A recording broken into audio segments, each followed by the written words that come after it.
Hello and welcome to And the Runner-Up Is. This week on the show, we'll travel back in time to the 12th Academy Awards, which awarded the films of 1939. Frank Capra, 1 year after winning Best Director for You Can't Take It With You, arrived with another Jean Arthur-led film that also starred the great Jimmy Stewart, Mr. Smith Goes to Washington. The film was a big hit at the box office and was the topic of conversation when it was released due to its depiction of the U.S. government, as it went on to receive 11 Oscar nominations. But on Oscar night, it only took home one win for its story, while Gone with the Wind swept with 8 awards, including Best Picture. So why did Mr. Smith Goes to Washington come up short? We'll explore all this and more as we discuss how the Oscar almost went to Mr. Smith Goes to Washington.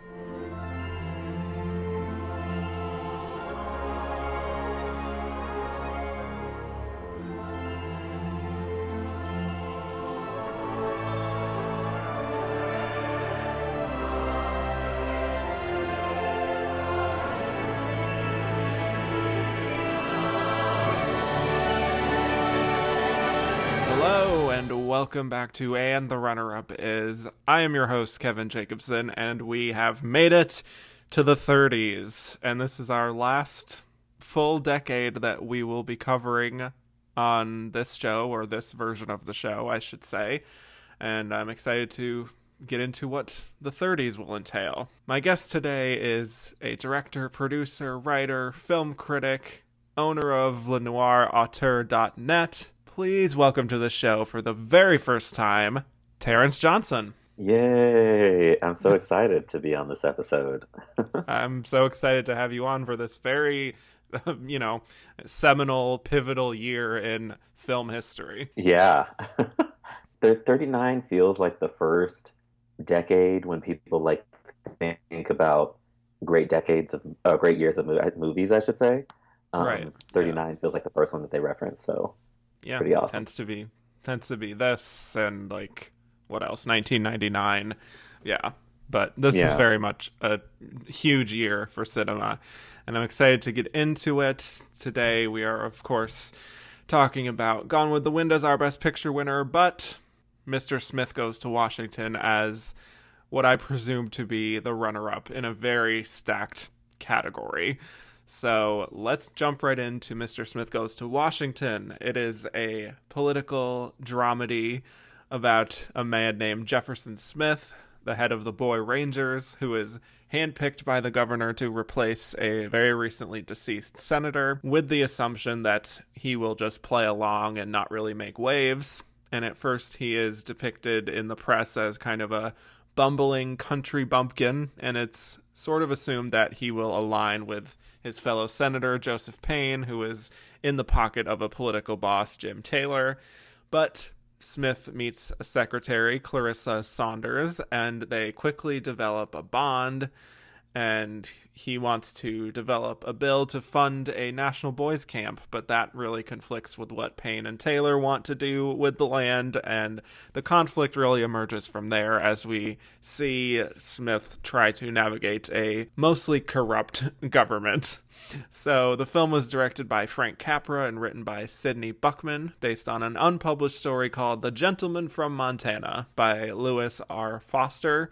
It stars James Stewart as Smith, Jean Arthur as Saunders, Claude Rains as Senator Payne, Edward Arnold as Taylor, Thomas Mitchell, Harry Carey, Astrid Elwyn, and many, many more. Another big ensemble cast.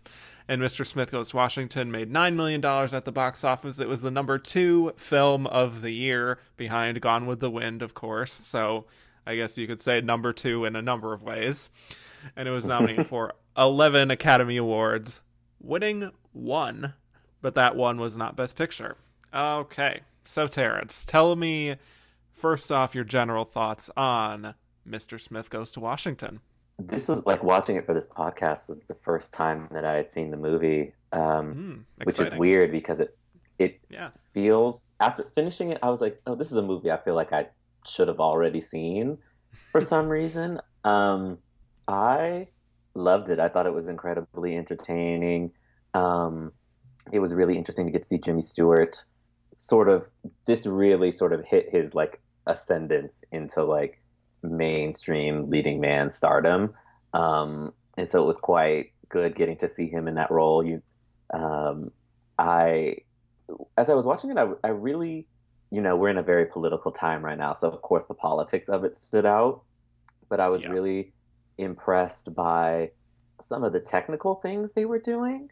1939, now that I'm thinking about it in terms of looking at this in line with the other movies, is it's really seeing filmmakers start to really use the tools of the trade, like thinking about how many wipes there were as editing tools in this. So normally you could have a cut, going from one frame to another, but there's a lot of wipes in this story. There's a lot of like using that to establish just how fast paced and how sort of fish out of water the main character is, and then it slows down as the movie goes on. And so that was really interesting to see. The acting was top notch, and the story was really good. Even though I knew how it would end, just given the nature of that type of movie, I was still on the edge of my seat trying to figure out how Frank Capra and company were going to like wrap up the story at the end. It really builds to a thrilling conclusion. And it's really nice, it's a simple plot, but it's got these really complex characters. And I really enjoyed it. Yeah. I really love this film too. I think there is a great misconception maybe about what the film is in terms of I feel like it's turned into this idea of like idealistic, corny, like sentimental look at American politics that might be a bit dated, and we're not really in that place anymore. The whole idea of like, Smith can have this kind of impact on the Senate floor, and it can change hearts and minds. I think there's probably an idea in America right now like this is completely unrealistic and this would never happen, which is perhaps fair, but I think what was so interesting about that is like I like that the movie is distilled down to the purest form of what you think democratic politics is supposed to be, right? Yeah.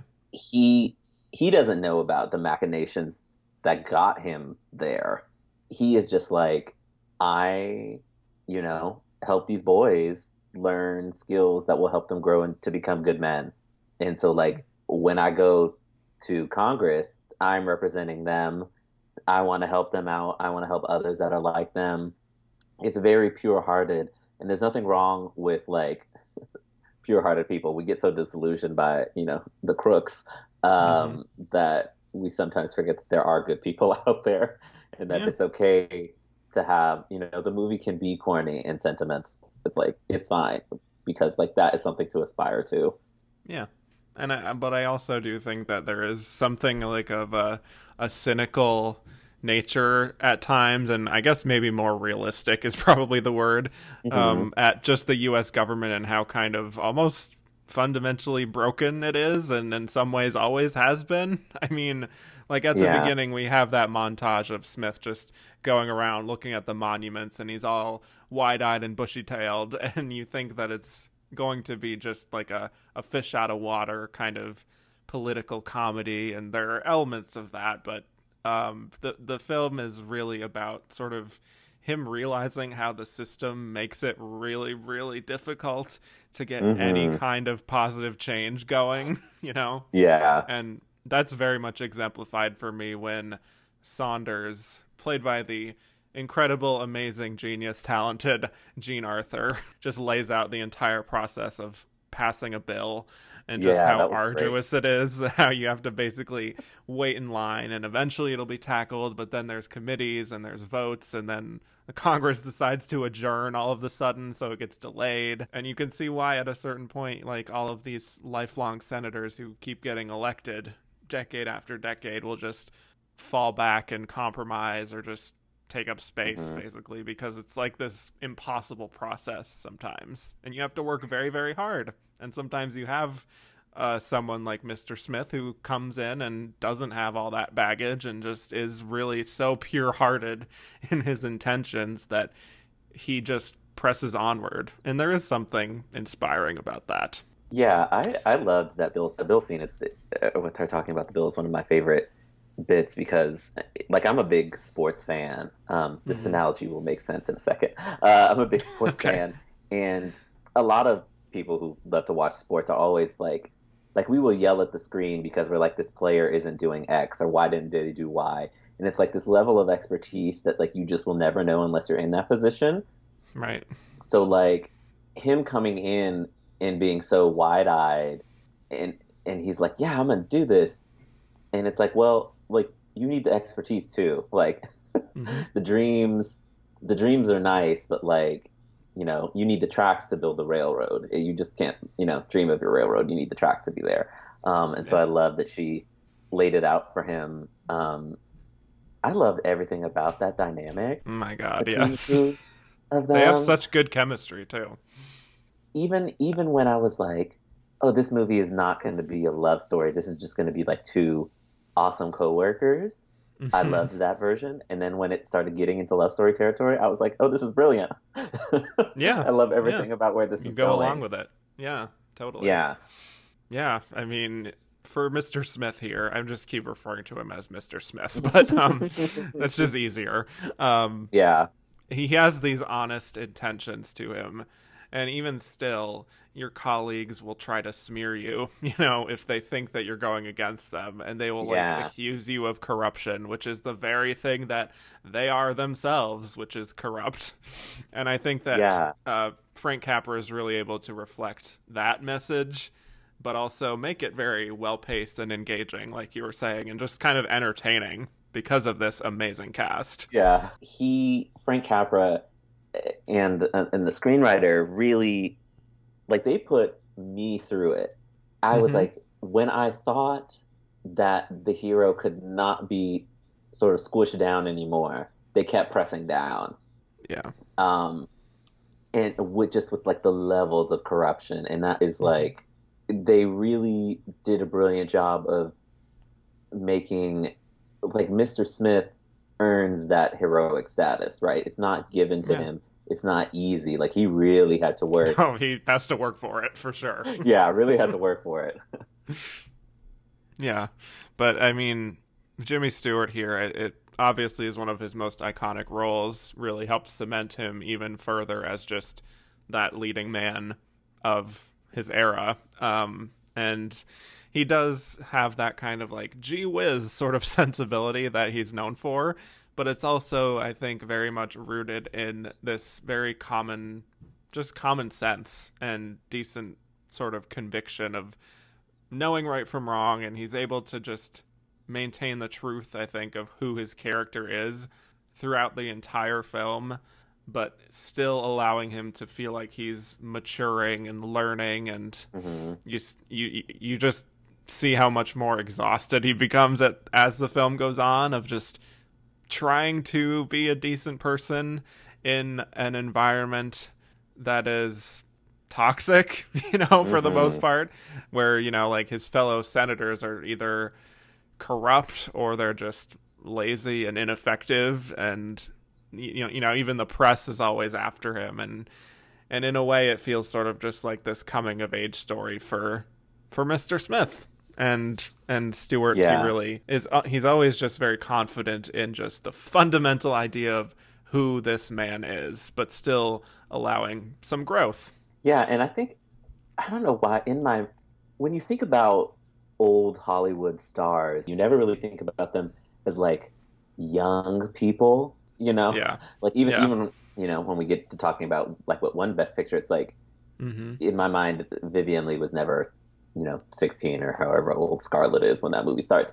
But Yeah. like you think of them as so much more mature, and so to see him, this really established star, that we know well after his career has ended, seeing him playing like this young, full of life, but like really sort of green guy was fascinating. Like I loved the scene in the train where he first gets to Washington and Mm-hmm. like his character is concerned about getting the pigeons, and then like these four women come up to him and he just like does not know what to do with like all of these aggressive women that are coming up to him at the point. And then he has a big crush on one, and that sort of feeds into the plot. But like, it was really fun to see like, oh, like he's a man, but he's like a young man being put in a situation he's never been put in. So get to see the youthful aspect of that character really played out in an interesting way. Yeah, you're right. Just like, I mean, for myself, doing the show and going backwards is really very much, I feel, exactly what you're saying in terms of seeing this kind of younger Jimmy Stewart here. As, you know, I don't know if he was ever considered just like the matinee idol type of person in his time, but, he has like conventional good looks, and he's just kind of this young guy here, just sort of going out trying to change the world. And it's as I was watching it, it felt like a role a younger Jake Gyllenhaal might have played. Oh goodness. Like I was like, he wishes. Oh, yes. like that's that kind of guy. This movie was only like 7 years into Jimmy's acting career. And then he'd have monumental successes for the next 20 years. So it's like really interesting to see somebody at that sort of inflection point. And he's got leading man looks, but his voice is so, and the way he holds himself is so every man that like the good looks are not off-putting. So like you can believe that even though he is good looking, that he would be super awestruck when confronted with like a secretary who knows every single thing about how Congress works. Right. Yeah, exactly. He's approachable, which I think is definitely what made him such a star. And Jean Arthur, like I said, she's been one of the most fun discoveries while I've been watching films of this era, because she is a star. I think she is just so effortlessly charismatic, and her voice is so distinct. Speaking of kind of distinct sort of voices like Jimmy Stewart, her voice is very distinct. She's able to mold into all these different types of characters in this era. And here she is playing a secretary who's definitely used to the process in Washington and has become quite jaded and cynical, but she just has such a compelling screen presence, especially in those moments where she's just kind of like palling around with one of the members of the press, like played by Thomas Mitchell, and they're always just sort of joking around about getting married. There's such a lived-in history to her character, and I'm honestly a little outraged that she wasn't even nominated for this. Where was the nomination? Is what I was going to bring up, because my mind was blown when I went to the Wikipedia page and did not see her name listed among them. I mean, 1939 is just a tough year, so I'm like, but she is so amazing in this movie. She, like Jimmy Stewart is great. It's great, but like she stole that movie right away from him, in my opinion. Yeah, well, she is, and she is actually billed above him, which good for her. She only had one nomination in her career, which was for The More the Merrier. I mean, I don't know if it was just something to do with her personally, but looking at her IMDb, I did notice, and I think I tweeted about this recently, that she was nominated for something called the Sour Apple Award for Least Cooperative Actress. Oof. Which is so brutal. That's amazing, considering how actresses acted in this time period. One movie I'm sure we'll talk about at some point in this podcast. Very famous. Yeah. So that's amazing.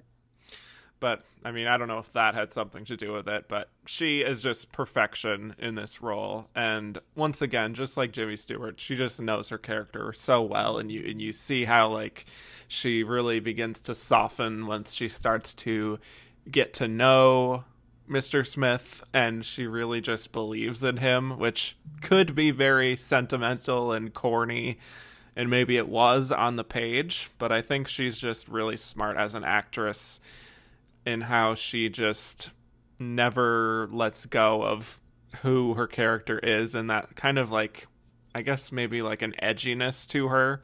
Just there's something very like witty and smart and edgy in her presence that I just think she carries so well. Yeah, I think she's it's easy to see how this movie won a screenplay prize, but then it's like the actors have to elevate it. Like the writing can be great, and if your acting is not there, it won't matter. Yeah.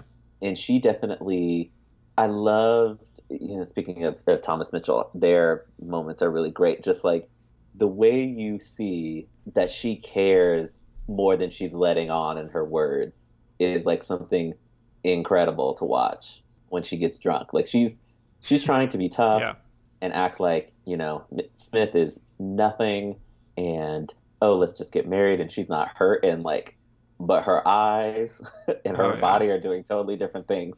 And that's a hallmark of a really great actor. I have a question for you regarding them.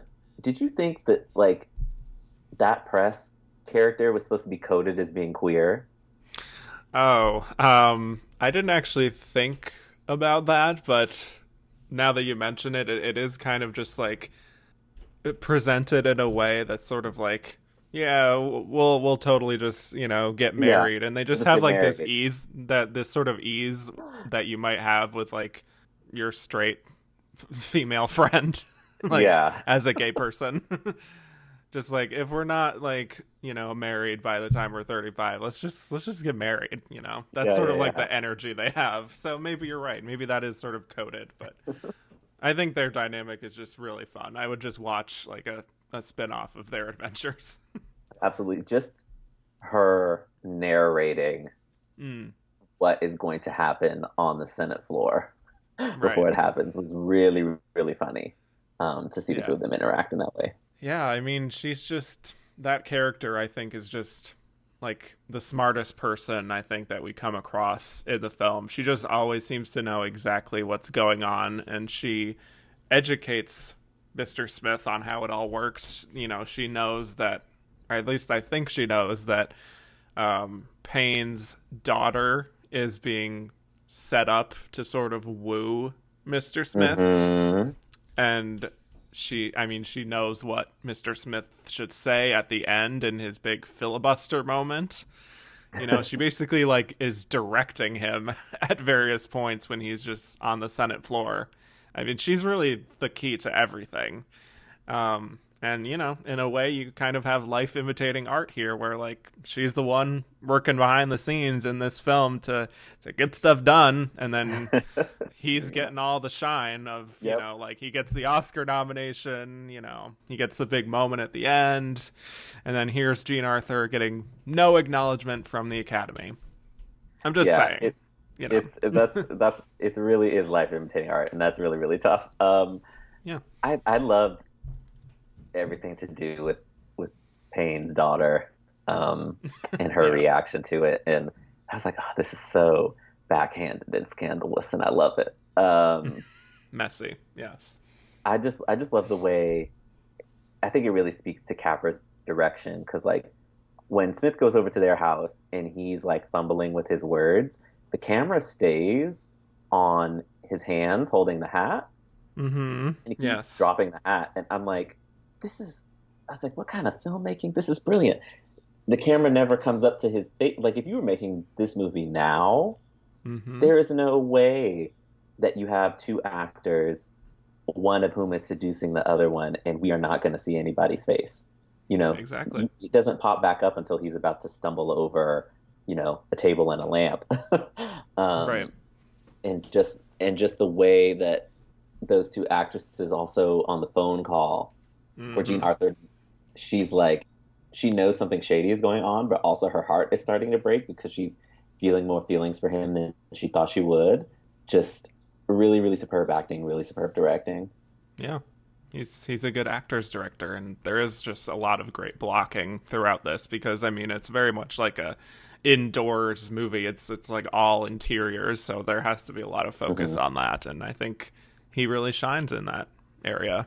And also, I just want to mention Claude Rains here. I think he's just really able to do exactly what the best kinds of character actors do, which is to just slip into any kind of role that is required of them and just make it unique and give him such a lived-in personality.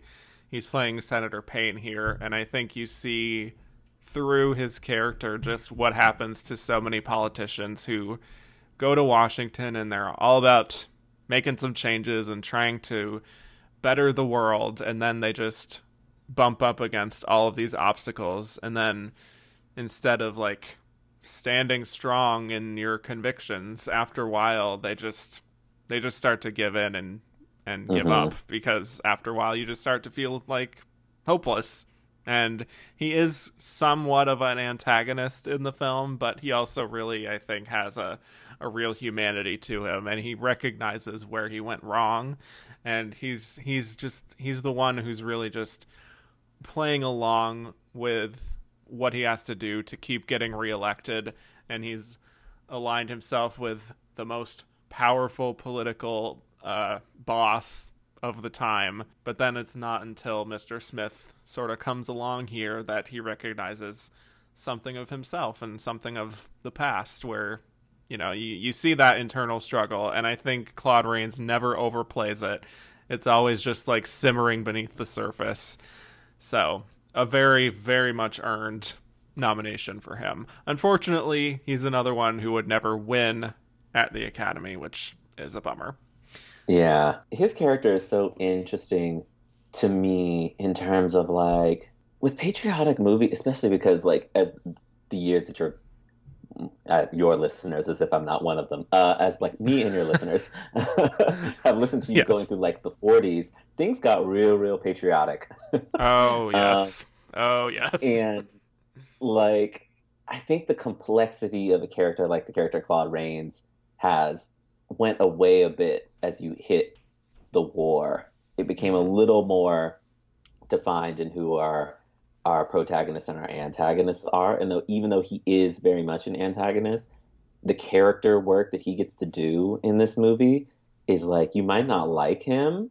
You definitely won't like him, because I didn't. But the movie doesn't go out of its way to make him more evil. It just presents you a person, and his villainy is just in his actions. It doesn't need to do anything extra. Right. He gets a really great backstory, and is able to flesh that out on screen. So I'm glad you brought that up, because there's this whole other dimension behind the scenes with this film where there was some worry about like what happens if other countries see just how kind of like not so great the American government is. Like, this is going to weaken us to our allies, which is just so funny to me, and a prime example of what you're saying, which is just like a film like this definitely would not be made in the way that it was just 1 or 2 years later, probably. Yeah. So it's also something else I sort of noticed here is that it's very much not partisan. They never really mention like Democrats, Republicans, or any real kinds of ideologies there, even though I think Mr. Smith just wanting the government to fund a camp for children probably means he's probably more on the side of Democrats, but yes, I can't speculate. Well, I think what is really interesting about this, so you mentioned the story that it's based off of a senator from Montana, and thinking about it, we have the East versus the West Coast, right? But like in those days, the West still was like Montana. It's sort of why we think of Chicago and all of that as like the Midwest, even though it is really just the middle. And so you have this guy, coming from like a populist angle versus coming from like a more moneyed angle. And so that is a really interesting dynamic to see played out. It doesn't need to be, party politics. It's all about, it's like capitalism, but broken out into the two things that it needs to flow, money and people. And they go back and forth. And sometimes, the people move over to the money side, and you get to see that. But yeah, it's like, I definitely couldn't see this movie being made. Just like a couple short years after it, just because they would not let these people look so ugly. Right. Yeah. There's a real honesty to the film. Yeah, they're never going to be like, our government is being bankrolled by mobsters. Yeah, probably not a great look. Nope.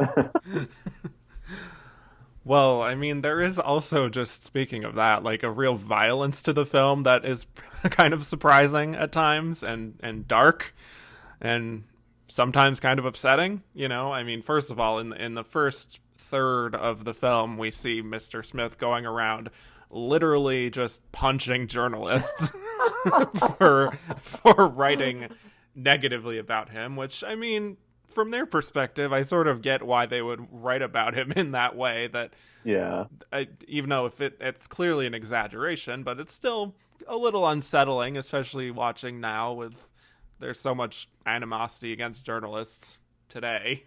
Mm-hmm. So I don't know. Yeah, I think that was a very comical scene. It's something you could only do in the movies. You know, have him literally punch like 10 people. And us love him. Right. It just, you know, so yeah, that was a really interesting part, but I think it underscored something that was really interesting about, like, here is a good guy, you know, coming in to a pit of vipers and he doesn't know it. Yeah. And then they're getting him to say all of these things and he just has no knowledge. And sort of like the power in the moments with the press, it's like really the power that both entities have to shape a situation. You know, they made his coming to Congress that much worse, and he made their day that much worse because he just went around punching people. Right, and then like later on when Mr. Smith is on the Senate floor and he's filibustering, you know, we have Taylor just using his political strong-arming to have all these newspapers write about him and drum up this sort of animosity towards him in the public. But then you have the boy Rangers back home just, you know, telling the truth and fighting the good fight.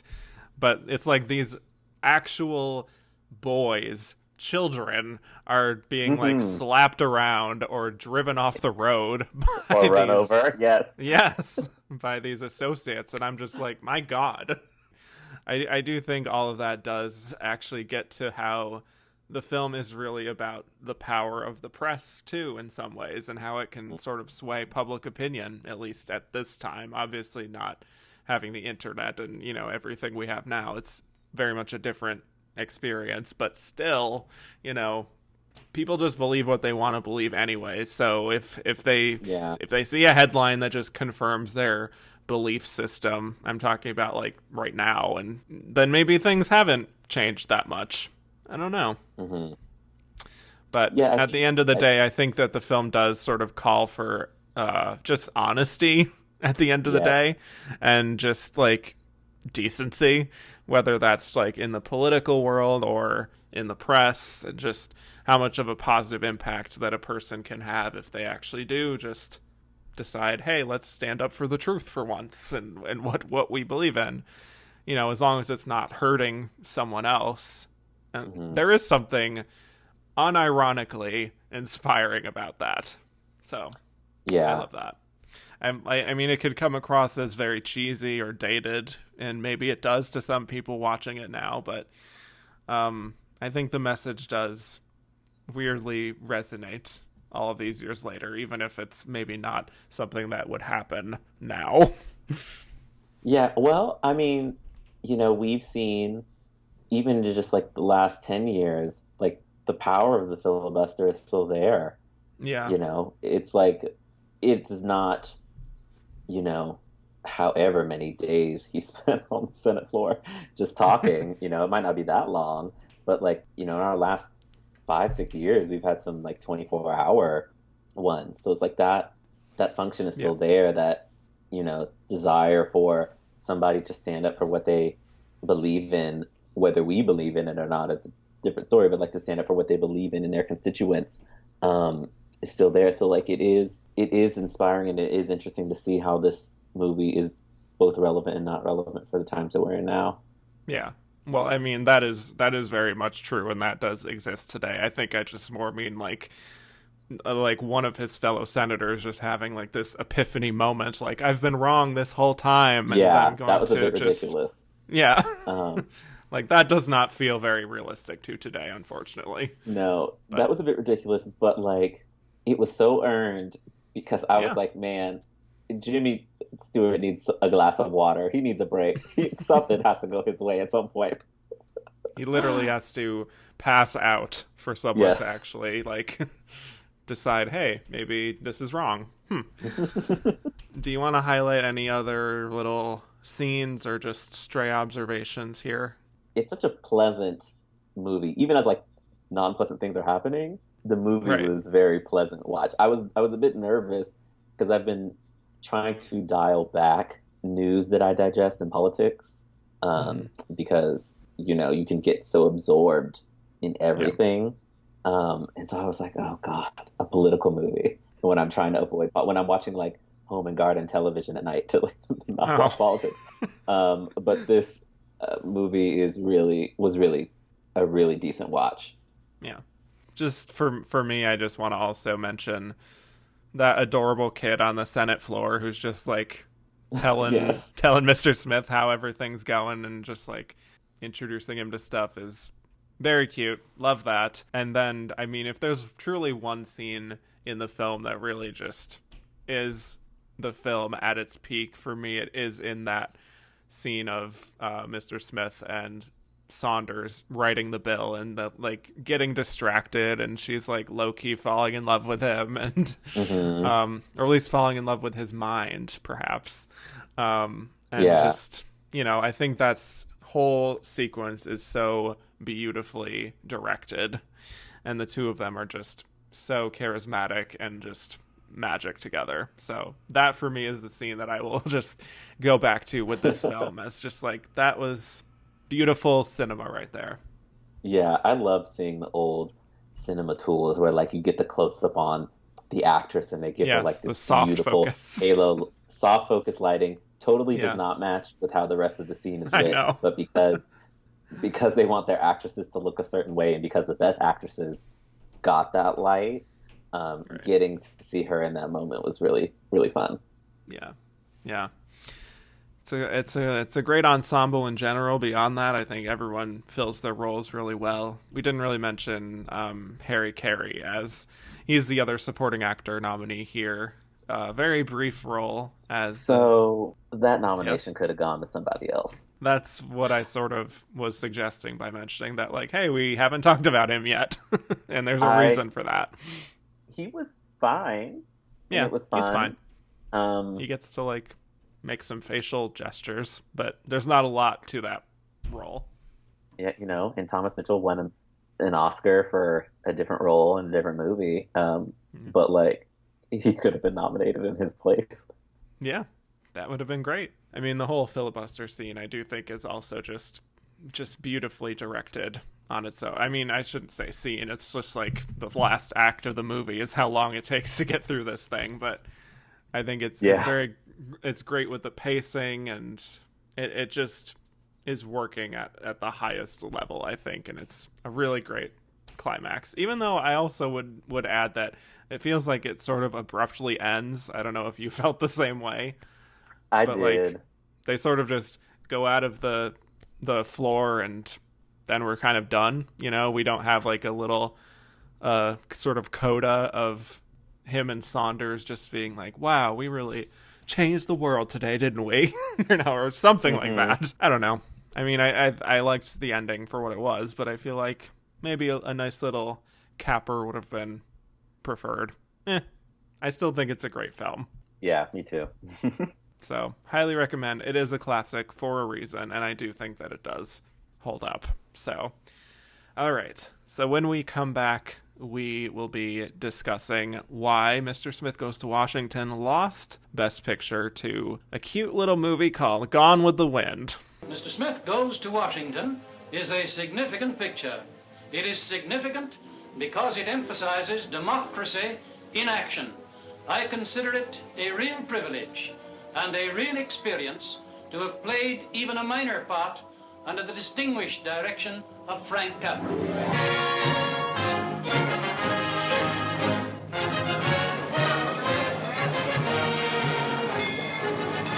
By far the greatest picture of filmdom's top director, 3-time winner of the coveted Academy Award. The most timely, the most vital, the most significant picture ever to come out of Hollywood.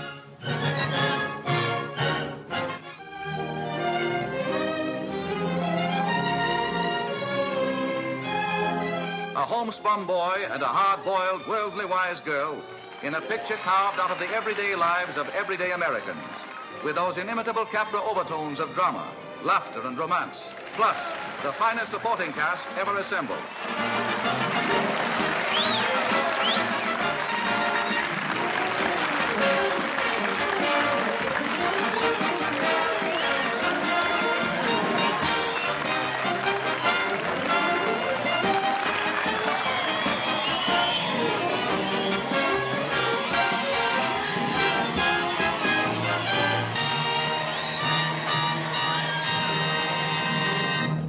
And we're back. So now we'll be discussing why Mr. Smith Goes to Washington lost Best Picture to Gone with the Wind.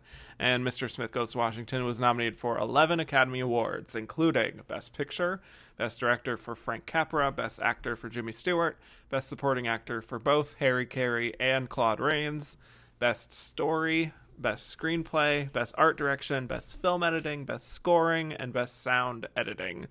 And it won for Best Story. So I will just say, normally this is the point in the show where I talk about precursors. Generally speaking, that does not matter anymore, because we only have like 2, maybe, and they barely really have any mark on anything, because neither Gone with the Wind nor Mr. Smith Goes to Washington won any precursors for Best Picture, so it's largely irrelevant. So let's just talk about, and again, this may be obvious, but why we think Gone with the Wind was our Best Picture winner and why Mr. Smith Goes to Washington came up short here. Do you have theories? I'm sure they're obvious. I have several theories and thoughts and facts. You have the floor. I'll let you filibuster. Gone with the Wind, one of the reasons why it won, one of the best movies ever made. Wow. In my humble opinion, it's probably the best picture winner in my mind. At the current moment, as we record this, maybe in 10 years that will change.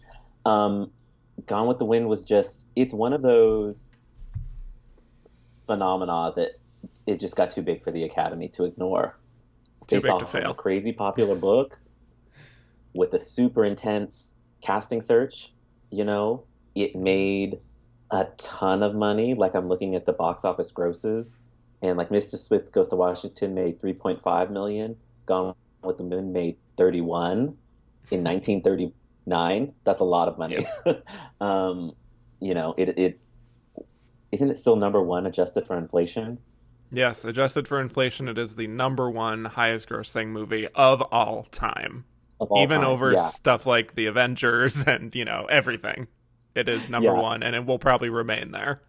It'll stay there, because that's just crazy money. And, when the way I used to talk about this when I was writing for award circuit was like, where money and critical reviews come together, you will find your Best Picture winner. So it's the reason why something like Avatar didn't win. It had the money, it didn't necessarily have the critics. Here, Gone with the Wind just had it all. It's just like a storybook run to Best Picture, and I can't imagine a world in which Gone with the Wind didn't win that. Like what that would have looked like. It's strange.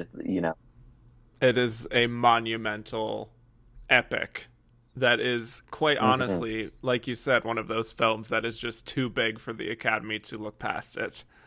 I believe it was probably the only choice for most voters in 1939. Yeah. Yeah, especially just like number one placement. It's like you might I really enjoyed Mr. Smith Goes to Washington. I love Stagecoach. I love a lot of these other. I love Wizard of Oz. I love these other nominees, but like they just do not hold the candle to Gone with the Wind, and that's with 2020 eyes seeing the problematic nature of that movie. Yeah. So I can imagine being a voter in the 30s. That would be my number one choice. Mm-hmm. Well, there's a lot to talk about with Gone with the Wind. I mean, as far as the Oscar discussion, I think this is, again, one of those very open and shut cases where it's extremely clear and evident why Gone with the Wind won Best Picture and why no film, including Mr. Smith Goes to Washington, could have even come close. I'm sure Mr. Smith Goes to Washington was probably a distant second. So, I mean, that is what it is. I just wanted to talk about Gone with the Wind as an institution here. I mean, based on a beloved best-selling book by Margaret Mitchell, so there was a lot of hype going into this one. Years in the making of hype. The casting process was this nationwide event. Every woman in Hollywood just jockeying to play Scarlett O'Hara. And there was a fan vote, and Clark Gable was the clear choice for Rhett Butler. So, yeah, I mean, there's just so much attention just going into the film. But then it comes out, it's almost 4 hours long with an intermission, but it's just a rousing success. And it has that box office. I mean, just anyone and everyone saw this film. I even was reading about how, like, there were like cities that essentially just like didn't have school that day because of the release of Gone with the Wind, because everyone wanted to go. Yeah. Like, it was that level. I mean, obviously there continues to be this controversy about the film to this day, as we know, just because of its depiction of, slaves and maids and how they all are kind of just happy and content with the way things are. Hattie McDaniel as Mammy is very much a stereotype that has been perpetuated, and the film does frame things because it's told from the perspective of the South during the Civil War. It just frames things as if, like, this is a great tragedy that the South lost and that they could no longer carry on these traditions. So, that is a problem, and people should know that context for sure. But, I mean, looking beyond that as much as we can, considering everything, it is truly just monumental filmmaking. With a lead character here who is very, very far from quote-unquote likable, Scarlett O'Hara. Yeah, I think that's what's enabled me to really, as a Black person, I count this as among my favorite movies, and what has allowed me the distance from its many issues with regards to race is the fact that it's from the point of view of terrible people. Like, yes, Scarlett and Rhett and Ashley are great parts, and the actors in this movie are phenomenal, and the people they're playing are terrible. And so I look at it as almost like there's like a remove for me of being like watching these people who have built up this artificial way of life have to be forced with the fact that they can no longer have it. And that is extremely entertaining to me. I love the idea of this Southern belle having to stoop so low as to make a dress out of curtains. Yes. And then be told the fact that she's stooped so low that she had to make a dress out of curtains, and constantly be shown how terrible she is. And, everybody is it's just a movie full of terrible people, but the actors are so good. I'm like, this is a juicy story. And it is really monumental filmmaking, specifically when you take into account like the behind the scenes aspect of just how many directors they went through on this movie. But like, that scene, that crane shot, how like 1,000 people on the set or something like that. Like, that's insane for now. I can't imagine being, in the 30s trying to do some of that stuff, or the burning of Atlanta when they almost burned down the studio. Yeah. Really just monumental filmmaking going into that movie. And so the problems are definitely there. it's interesting that, you know, it was on HBO Max and they took it off and they put it back on with some context, which I think is great. But I'm able to divorce myself a little bit from the depiction of the black people, because I'm like, oh, this is so from the point of view of these terrible white characters. And I'm going to enjoy watching them ruin each other's lives. This is very true. And that is something that I think people fail to really take into consideration when they're talking about how, like, Gone with the Wind is this problematic film. You know, like we've been saying, it does have those problems, but it is also, when you say that, it's sort of not suggesting that, like, the perspective of the film is very much like, these are not great people. Like, they do very selfish things, they are rude, and they are just, their lives are filled with tragedy at the end of the day. And I don't really think that we are meant to really sympathize with them, especially Scarlett O'Hara, and everything she goes through in the even the, like, the second act of the film is just like tragedy after tragedy. It's almost comical at a certain point, just how much she goes through when, like, suddenly her child is going to go play on a horse, and you're like, oh boy, well, this is this is not going to end well. But it's a lot. It's just it's one of those movies that I'm like, you owe it to yourself to watch it at least once.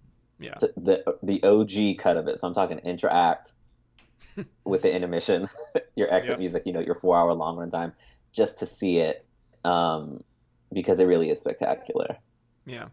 In all of its majesty, yes. And you almost wish you could see it on the big screen. But I do think it still plays in such an epic fashion, even on a TV. So. But, I mean, I just want to talk about Vivien Leigh here as well, who, you know, there was quite a process to get her into this part, but now that, you know, I mean, I think there's just the absolute clear right person for the part. There's no detection of her being British whatsoever. She just completely becomes this character, and for me, it's easily one of, like, the top 5 best actress winners of all time, most deserving. Nobody has won Oscars. Nobody has a more perfect Oscars fit than Vivien Leigh does with Scarlett O'Hara and Blanche. Like, I know bookends to a career, just moments in time, the brilliance of those performances, the arc of her playing the young Southern Belle and the disillusion. Like, it's really interesting how that happened for her. But yeah, she's great in this movie. She has to be on screen for so long. You know, she really has to carry this 4-hour epic. And yeah, definitely top 5. It might be like my number 2, only because I just look at her performance in Streetcar as being my favorite. So she just takes up those top 2 slots. It's like it's like Elizabeth Taylor and Who's Afraid of Virginia Woolf is, like, of course, in the battle. But yeah, she's great. I mean, all the actors in that movie are great. All of the women, especially. It's really interesting to see the men. You know, the men are good. Love Clark Gable. He's great. But, like, the women really carry the story, which is interesting historically to think about it. Think about Vivien Leigh leading this movie, and, you know, that this female-fronted character. The book is written by a woman. You know, like that, a woman's story is the number 1 grossing movie of all time when adjusted for inflation. Right. And, like, her and Olivia de Havilland as Melanie, I think, are both very well-developed characters with a lot of complexity to them. And, I mean, Vivien Leigh is just not afraid to just play even to the worst aspects of Scarlett's personality. But she also just has such a, like, I don't know what it is. It's something beyond, like, a powerful charisma that you see why within the film so many people would be drawn in by Scarlett, and she just totally carries all 4 hours here.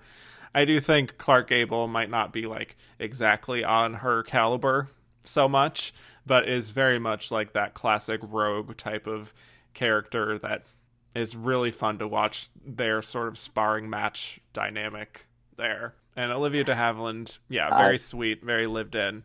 I love Clark Gable in this movie. I'm actually very surprised he didn't end up ultimately winning. But yeah, Olivia de Havilland, I think she might have had the toughest character, because Melanie is just inherently, she's the one person who's not raggedy in this entire movie, and like that has to be hard as an actor to keep on that same sort of level and not go up and down from it. Like a lot of people are like, you know, we see the dramatics of what all of these other characters are doing, and I was like, now imagine being an actor and have to be like good, but not just like good in that you are ignoring everything that's going on, but that like you've received it and you are choosing to be the way that you are choosing to be. Especially that her, you know, she got to deal with Scarlett all the time, and Scarlett wants her man, right? And she's constantly like, Scarlett, you know, she only had a red dress, you know, maybe we don't know the reason why she came to this dower event dressed like a hoe, you know, in Civil War era harlot, you know. Yes. And it's a really interesting performance from that standpoint of like, how do you make this character good but not boring? Right. That's what I was going to say. I feel like in lesser hands, that would be a very bland performance and a character that just does not come to life, you know. And she really does give her such a sweet, just, there is an innocence to her, but it's very much, I don't know, it's like very lived in to me, and she feels like a real person who I would come across, and to make her as, you know, the person who Scarlett O'Hara still has a strong relationship for, but still is like kind of in the love triangle with Ashley there, and still make her so rootable is a testament to her abilities. Rest in peace, Olivia de Havilland. This is, I wouldn't say this is probably not the last time I'll be talking about her, but it is the first nomination that she received. So it's the end as far as Oscar talk, but I mean, would have been a very deserving supporting actress performance, winning performance. But then, I mean, the Hattie McDaniel factor here is so fascinating. I think she completely elevates a stock character with kind of a non-existent life outside of her just kind of loyalty to the O'Hara family into someone with a real personality and just like a grit to her, and just a life experience, even if we never really get to know much of what that is or what she's maybe been through. I think she suggests that very well. And I think it's always so interesting to look back at this, you know, first Black actor to win an Academy Award. And it's easy to deride, oh, she's playing a slave. Oh, she's very sassy. Oh, she's this. Oh, she's that. And it's like, she still I just, like, look at her versus like the character Butterfly McQueen at the play in this movie. Now, you want to talk about the one thing I do not like in this film is that character. But, you know, Hattie, especially when you think about how no slave is talking to their master the way that she did in this film. Right. So like the hallmarks of the sassy Black woman, the Black person playing a slave, there. But I think it's more interesting to look at it. It almost feels to me like counter is sort of the wrong word, but just like there's something a little subversive in that character and what she is allowed to do in this movie. And she's very entertaining. Like, one thing you cannot not say is that that she's not entertaining, and she does give you the hints of who this woman is. And I think, you know, it's a good performance. We might not like that character anymore, but I think what she's doing is good. Yeah, and she kind of gets to be the moral center in some ways in a lot of parts of this film. And by the end, when she just doesn't seem to really trust Rhett Butler very much, I'm just like, well, Yeah, that's the correct read in this situation. So yeah. So yeah. We did get multiple questions from Twitter on both Mr. Smith Goes to Washington and Gone with the Wind that I want to just breeze through right here. Gabriel Guarin says Jean Arthur and Mr. Smith Goes to Washington, lead or supporting? I think very clearly a lead for me. I think a lead, although part of me was like, this is in the era where like film stars were like, you are not going to put me supporting. That is lesser than what I deserved. Yes. But I'm just looking at these like lineups and I'm like, I don't know if she would have gotten in either lineup. Oh, I know. I mean, she didn't. Maybe supporting because it's so big, but like, yeah, lead to me. Yeah, I feel like they are co-leads in my eyes, and maybe, I mean, in today's climate of what we tend to put into supporting now, I'm sure she would be in supporting, and she would probably win. So yeah, there you go. Yes. Okay, this is from Catherine Short. A bit of a loaded question here, so we'll see what we think. Do you think that Mr. Smith Goes to Washington would be a stronger film if its political messaging had felt less preachy? And do you think that the friction between Frank Capra and Robert Riskin makes a lot of their films ideologically muddled? I don't know if it were less preachy, it would be better. I think the movie is perfectly calibrated, with the exception of the very, very end, because I do think that there is something missing from this movie. Yeah.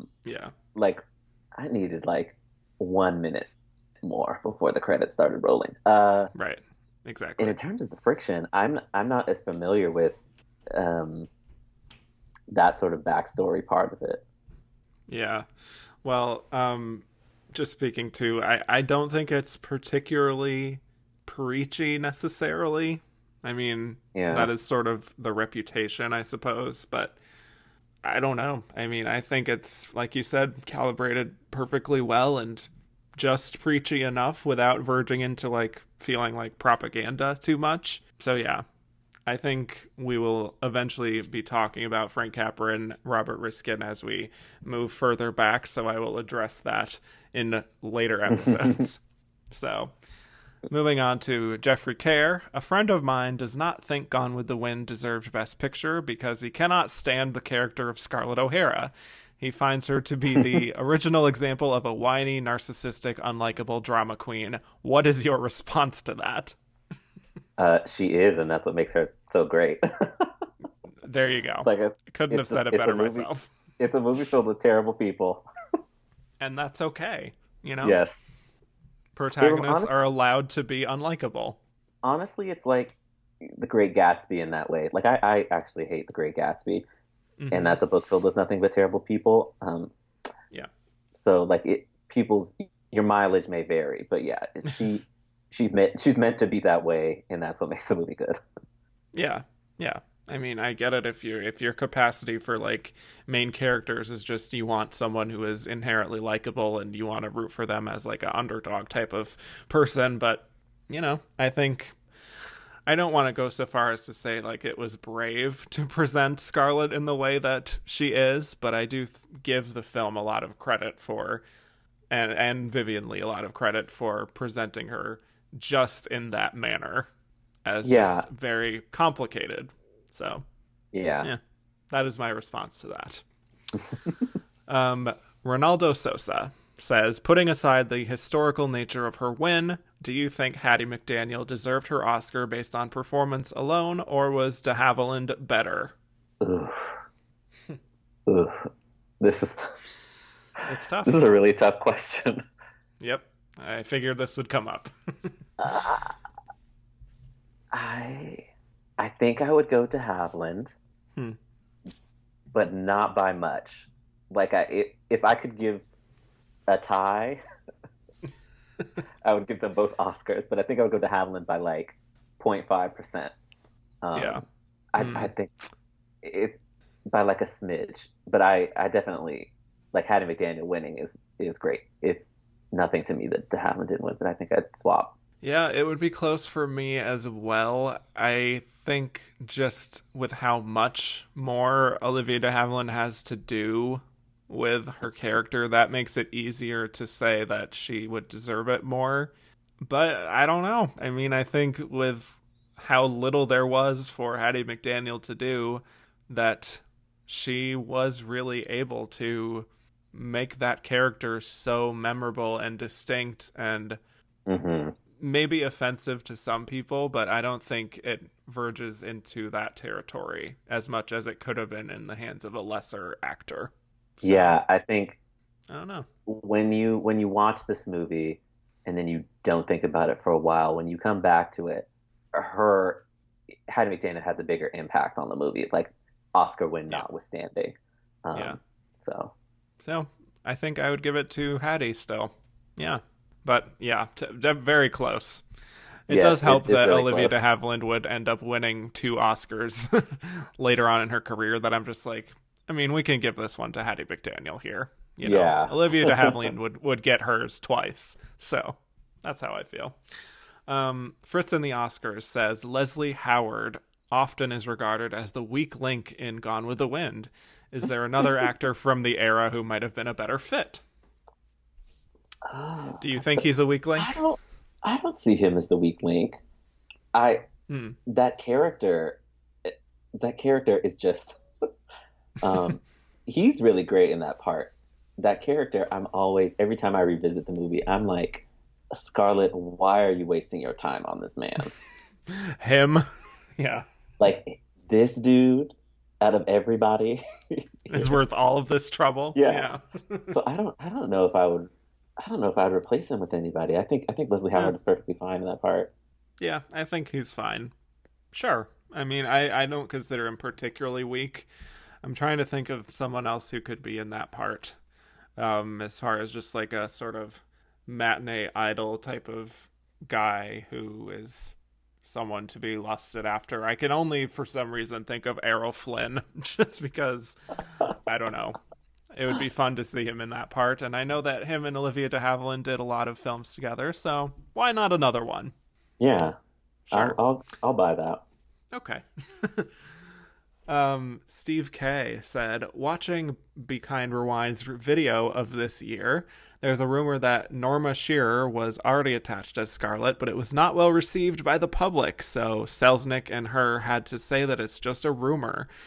Do you believe that? Or do you think it's just a PR save to stop the heat?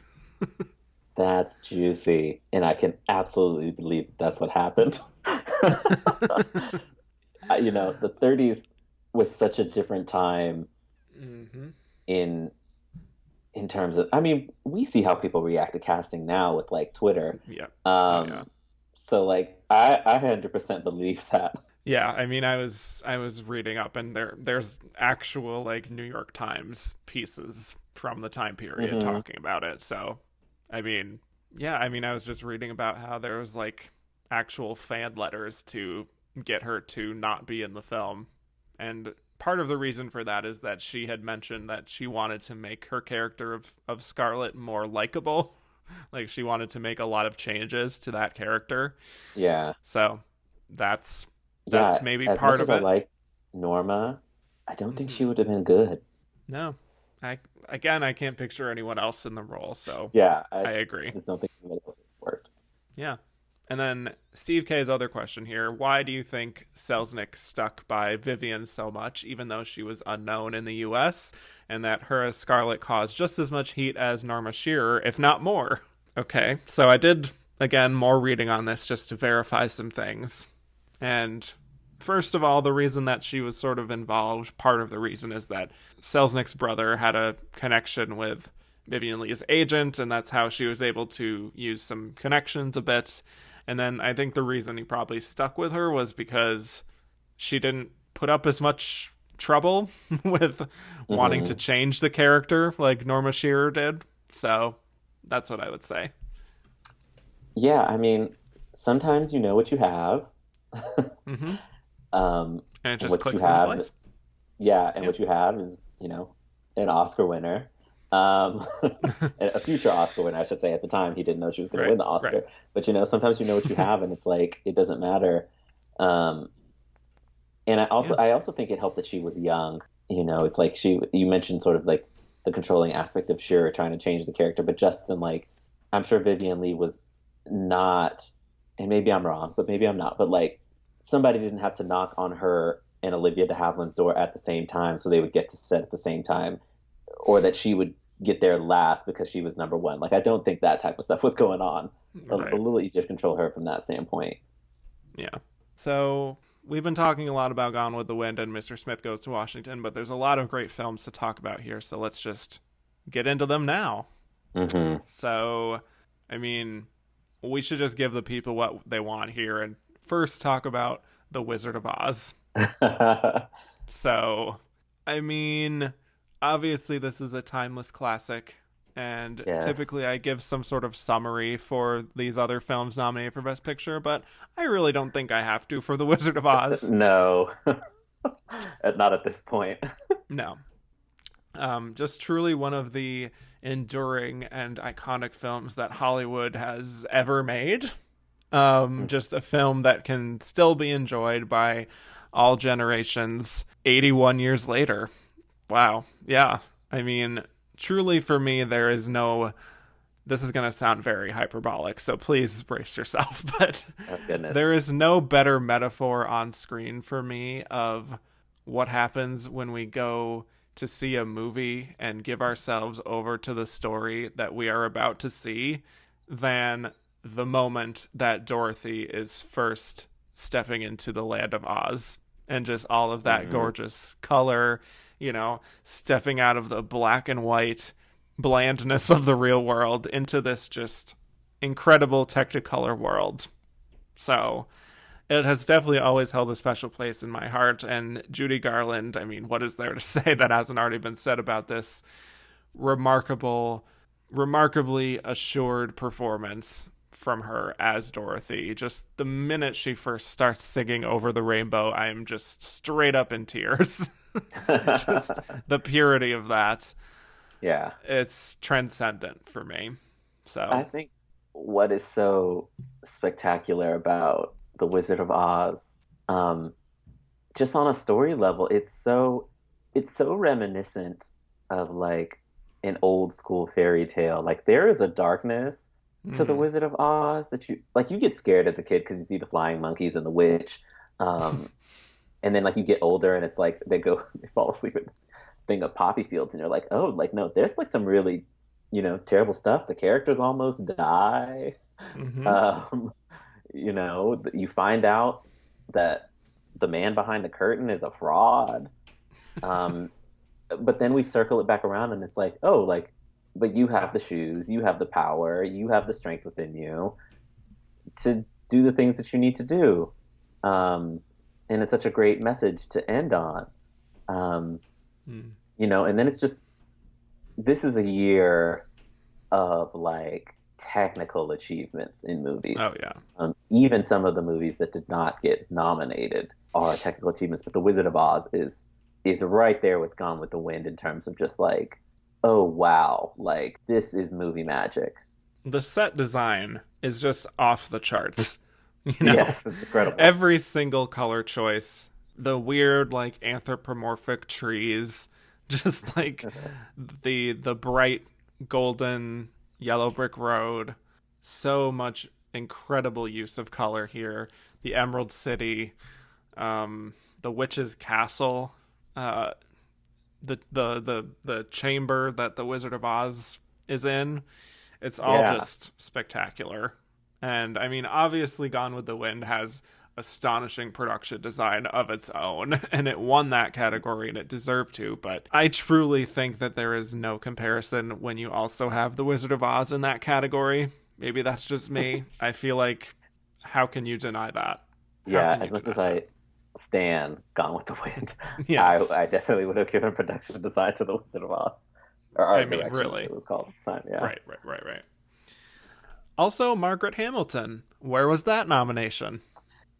Yeah. Do you think this was like the seed of actors not getting nominated for genre movies? Did it start right here?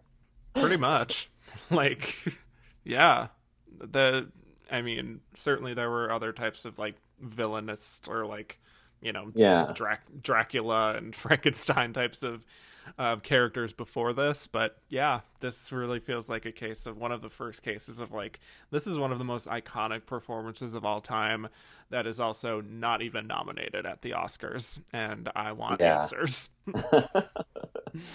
Yeah, everything that you would want in a villain. Everything. Who also low-key did nothing wrong. Just gonna throw it out there. And Glinda is the real villain. You dropped the house on his sister. I don't know what you expected her to do. Yeah, she was very justified in what she did. Mm-hmm. And Glinda was not. Glinda is manipulative and plays these games with people, and I think that we should have that conversation. I love this revisionist list. Look at Glinda.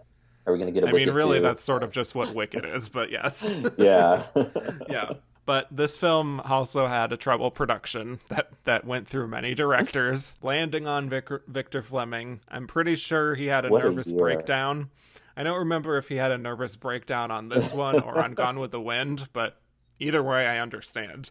I think it's a minor miracle that the film turned out as successful and just as visually stunning and amazing as it did. And also the soundtrack. I mean, it's just phenomenal. Mm-hmm. So, obviously nothing but glowing praise for this film. Yes. All these years later. I don't have anything new to add to that conversation. Yeah, it's good. Yeah, good film, The Wizard of Oz. You heard it here first. We have a few questions, of course, about this film. Gordon at Mark Wahlberg said, which performers from The Wizard of Oz do you think deserve nominations, and did any of them come even remotely close? Well, Margaret. Yes. Margaret, for sure. I mean, Judy Garland got her Juvenile Award this year.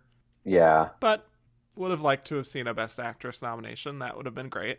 I am going to say maybe Bert as Cowardly Lion. Sure. Yes. But honestly, I think that's as far as I'll go. Like, that's not to say that the performances in this movie are not good, but when I'm thinking like Oscar standout caliber, I think if it got those two supporting nominations, I would have been happy. Yeah. You know? Maybe I could have thrown in a Frank Morgan, who plays the Wizard of Oz. He plays, I'm just looking at all the characters he plays now. He plays Professor Marvel, the gatekeeper, the carriage driver, and the guard. So he shows up all throughout this movie. I don't know. Would have been nice. I don't know if I would have nominated him, but it would have been cool to see that. Yeah. I mean, many people asked about why it didn't get any acting nominations. And probably, like you were saying, just sort of the bias of the Academy of genre, right? Yeah, because I could, and this is us, looking with our 2020 disillusioned eyes. But like, I could see the Academy looking at this as like a kid's thing. Right. It was just too much in the zeitgeist at the time to like ignore. It's something like Invention of Hugo Chabret, or Hugo, sorry, just Hugo. Just Hugo. Yeah, it's cleaner. Yes. Something like that they're like, this is not for us, but like the filmmaking of it is. We respect the technical achievement. Yeah. Yeah, we expect it in that way. Yeah. I mean, looking at it, that is the only above the line nomination it gets is Best Picture. So that's probably exactly speaking to your point there. So many people asked about the acting nominations and where they were. So hopefully we answered that question, even if I didn't say your name. Yeah. So Kyle XY said, are there any other songs from Wizard of Oz you would have nominated along with Over the Rainbow? I mean, Ding Dong the Witch is Dead is a banger, so I love that. I think, is it Follow the Yellow Brick Road? Yeah. Yes. That I like my jaunty, my jaunty tunes in musicals. I think the Academy gets so focused on the emotional, the emotional ballads. The ballads, I know. There's so many ballads. Yeah. I do love If I Were the King of the Forest, which is fun. Yes, okay. So let's move on to Goodbye, Mr. Chips. So this is our Best Actor winner, Robert Donat, who plays... This was honestly what I thought you were going to pick for the runner-up. Oh, interesting. Well, we'll unpack that in a bit. Mm-hmm. He plays a school teacher who becomes the headmaster of his school, and we just follow his life through many decades. It's very, very just gentle and warm kind of film that just explores this ordinary life and how it can truly become extraordinary with all of the lives he touches. So we see him evolve into more of a sort of disciplinarian type, but ultimately he has just this level of respect from the boys at the school. It's sort of like what we would see later with something like Dead Poets Society, for example.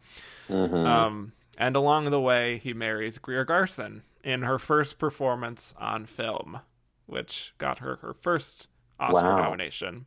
Yes. Quick side note on that. Very much frauding into lead here, Miss Garson.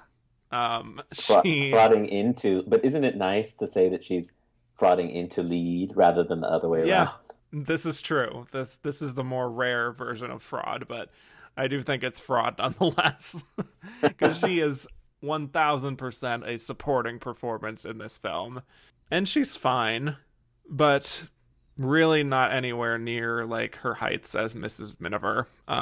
But on a technical level, I think Robert Donat's performance is very good and very worthy. Just how he's able to play Mr. Chips at all these different points in his life, playing him as someone in his 20s all the way up to his 80s. Sweet film, sentimental. I could see why, it would be a favorite among an older set, but yeah, it doesn't quite reach the heights of a lot of the other films nominated for Best Picture for me. So, question, why do you think that I would go with this as the runner-up? Because it won Best Actor. Mm-hmm. And I guess, like I said, this is like a 2020 thing, because like the further you go back in the Oscar history, these people did not care. Like in the way that we care and think about the Oscars and like dissect them now, Yeah. This is like a few years removed from Grand Hotel. Mm-hmm. Like when Spotlight only won 2 Oscars, that was like, everybody's world started to crumble. Yes. Or like when Birdman won without editing, it was like, oh my God, the statistics are falling. and now we're sort of in this time period, but I still see, I don't know, this is probably just a gender thing of like, covering the Oscars of like that Best Actor being so entwined with Best Picture. But then again, Jimmy Stewart was nominated, so it's not like Mr. Smith Goes to Washington wasn't in the running, and it made more money. So I could see it being number 2, but I think that this and Mr. Chips are neck and neck. Yeah, a battle of the misters.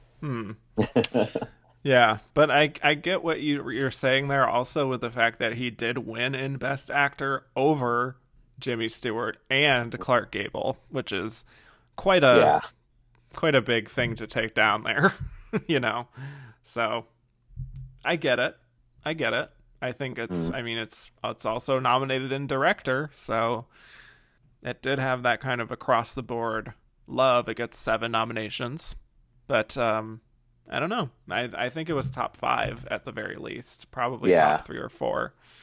So that's fair. I still think just with the level of importance of quote unquote importance of Mr. Smith Goes to Washington, that maybe might have done a little more in Best Picture, but who knows? We'll never know the vote totals unless I break into some building somewhere. So I kind of wish the Academy would release older, like do like a 75-year like copyright thing, yes, and then after 75 years like release the vote totals. I would love to know.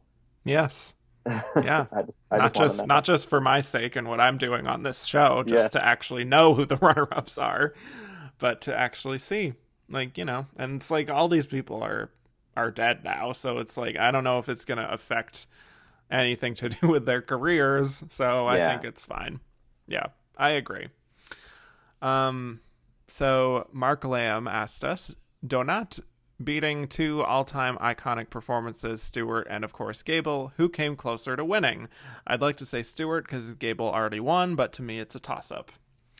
Okay, so, well, this is where I can talk about how there was a leak from the Los Angeles Times where they actually found out, like, kind of the vote totals here. In terms of the acting performances, or the acting categories at least, for Best Actor and Best Actress. And from what I read, he barely beat Jimmy Stewart here. So Jimmy Stewart was second, period. Yeah, like I said, love Clark Gable down. But this definitely was a battle between Robert and Jimmy. For the win. So that makes that tracks. And then the Academy felt bad for not giving it to him for Mr. Smith Goes to Washington. And they're like, okay, well, next year we have the Philadelphia Story, so let's just do it for that, even though it might not be as deserving, but that's fine. Yeah. So, moving on. Juan Carlos Ojano, Greer Garson, and Goodbye, Mr. Chips, lead or supporting? Supporting. Moving on. Gabriel Guarin says, thoughts on the forgotten Sam Wood as a filmmaker? First of all, I think it's very funny to use the word forgotten there because it is shady. And I sort of am like, not a huge fan of Sam Wood, to be quite honest.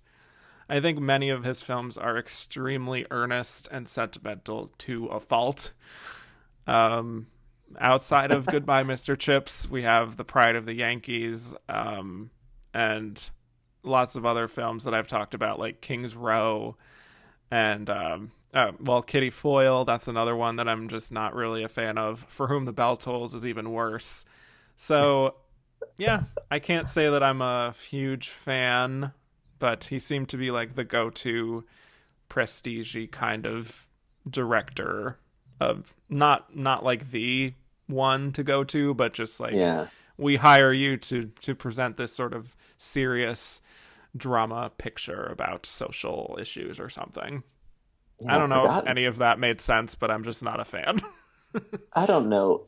Maybe he's forgotten to us, but like this 30s, 40s run of movies, quality aside, because I too do not like For Whom the Bell Tolls. Quality aside, it's a pretty good run of films. So. Oh yeah, see, he was booked and busy, but I can't say that it was like I can't really say that most of these hold up, to be quite honest. So yeah, sorry, any Sam Wood fans out there. Jackson DeStefano, now that you've made your way through Greer Garson's career, do you get the hype? Did she deserve her Oscar noms? Whew. She deserved what she got for Mrs. Miniver, which is what she won for. I think so. Outside of that, I don't know. Again, I'm not like the biggest fan here. Yeah. I haven't seen much of her stuff. That's fine. 5 years in a row. Yeah. Of nominations is crazy. That's power. Like, that's crazy. That's, Streepian. Yes. And I don't even know if Meryl Streep has 5 in a row. She doesn't. She does not. Yeah. That's Miss Miniver. That's a fine win. Yeah. It's fine. I haven't seen her last 3 nominations, to be upfront with people, so I have not seen Mrs. Parkington or The Valley of Decision or Sunrise at Campobello, but I have seen her first 4, and the only one I would even come close to nominating her for is Mrs. Miniver. I think she's an actress who had a lot of like dignity and gravitas to her, which made her like that go-to serious actress that would be cast in like biopics about Marie Curie, things like that. But otherwise, she just doesn't really have much. I don't want to like shade her too much, but she just doesn't have a lot of presence for me that makes her very memorable. I need to watch her Pride and Prejudice because she's playing one of my all-time favorite. I mean, I love Pride and Prejudice, but like Lizzie Bennet is one of my all-time favorite characters. So I'll need to check that out to make sure she did it justice. Well, I don't know. Oof. I haven't seen it, but I don't know. Yeah. Well, anyway, let's move on to a movie that a lot of people love, and I think you mentioned before that you also love, and it's Stagecoach. Yes. So I feel like I've been talking too much. You can feel free to have the floor here. Yeah, like when I look at movies from this year in particular and this time, I'm really like, how were you able to do that back then? Yeah. You know? Yeah. And in some ways, filmmakers in this time period technically knew more than maybe filmmakers do now, just because it's like when you're shooting in black and white, you have to understand color in order to shoot black and white. Right. You know, and so Stagecoach is just a really beautiful cinematography, really great performances, very problematic. You know, it's not without its 1930s views on Native Americans. But just in terms of the filmmaking, the style of it, the performances, I think it's a really, really solid movie. Yeah. I am not the biggest fan of Westerns in general, and I think I've kind of discussed that a few times before, but this one is one I can get behind. Yes. Just because of I think it's very rich just thematically. You know, this group of strangers who are traveling by stagecoach for all these different reasons. I think this is kind of a setup that I tend to enjoy for whatever reason. I really like these types of stories about like this group of strangers who are forced to rely on each other just for their survival or to attain some sort of goal, which probably explains why I love shows like Lost and stuff like that. But yeah, this is a great Western, and Thomas Mitchell wins Best Supporting Actor for this. And he does steal the show here, and he does really infuse his character with a lot of personality. And this was also a big film in making John Wayne the star that he became, for better or for worse. Mostly for worse, yes. Yeah. I don't like too many of John Wayne's other Westerns. Well, you came to the right place. Even his Oscar win for True Grit, like seeing what Jeff Bridges was able to do with that character in 2010, I was like, oh. I mean, I get why you won. So that's what it could have been. Yeah. Yes, but like it could have been much better. Yeah, but some of the action sequences here are just really tremendous, especially the fight with the Native Americans. Just like the stunt work and like jumping on a horse and just like all the stuff that had to be done there is with like practical effects, just tremendous. And just the ability to just follow all of these different characters is just really very well done. So great cast. I love Claire Trevor here too. Yeah, definitely recommend. It's also a merciful hour and a half. So, you know, that tends to be something that people enjoy these days, is shorter films that are actually from this era that are great. So, yeah. Yes, I mean, when you literally have a 4-hour epic in the running. Exactly. An hour and a half is a breeze. Yeah. So, highly recommend this one. Definitely towards the top of this lineup that is already a great lineup. So we've got a question from Kevin Clowder. John Wayne gave one of the definitive star-making performances in Stagecoach. In such a strong year for Best Actor, do you think he was anywhere near a nomination? Well, maybe top 10.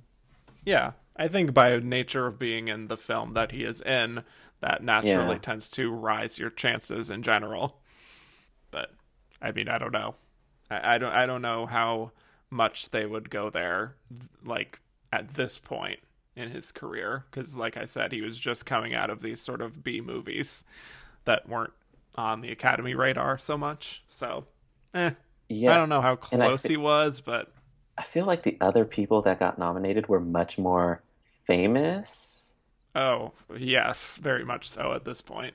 Yeah. And who knows what campaigning looked like in 1939, but like everybody in this lineup pretty much a star. Yeah. And just to remind people, we did have Robert Donat for Goodbye, Mr. Chips, and Clark Gable, Laurence Olivier for Wuthering Heights, which we'll get to in a minute. Mickey Rooney, obviously very much on the rise as a huge star at the time in Babes in Arms, and then Jimmy Stewart. So hard to crack that lineup. Very difficult. Yeah. So maybe I'd say he was probably like ninth place, I would imagine. I mean, it's hard to exactly figure out what the dynamic was 81 years ago, but yeah, I don't know how close he was. This is from Ronnie Castle. Did Thomas Mitchell win for the right movie, or do you think he would be more deserving for Gone with the Wind? Or I guess you could say Mr. Smith Goes to Washington too, because he's in that. I'll say yes. Yes. I do. Yes to Gone with the Wind. Yes to Stagecoach. Oh, okay. Well, there you go. I still just want Harry Carey's nomination. He should have been double nominated in this category. Yes. I know that was probably against the rules, but I'm looking. He had an amazing year. Like Thomas Mitchell, my God. I mean, wow. He has Stagecoach, Mr. Smith Goes to Washington, Gone with the Wind, Only Angels Have Wings, and The Hunchback of Notre Dame. Like, wow. Yeah, he had that's like a John C. Reilly. Yes, and even there you go. That's like a John C. Reilly run. That's actually probably a good comparison there. Yeah, of the 2002 John C. Reilly era type of thing. Yeah. All right, so let's move on to Wuthering Heights, shall we? Ugh, sure. Uh oh. Sounds like we have thoughts. We do, yes. Okay. Go ahead. Wuthering Heights. You know how there are these books in the quote unquote canon. Mm-hmm. There are these stories that everybody has to encounter at some point in their life. Yes. Whether you have to read it for school, whether you have to watch the movie. And like I mentioned with The Great Gatsby, Wuthering Heights is just a story that I just do not like. I just do not like Wuthering Heights. In this movie, encapsulated, with the exception of Laurence Olivier, and Geraldine, I should say, the two of them fully deserve those nominations. I will not begrudge them that. But the story sucks, man.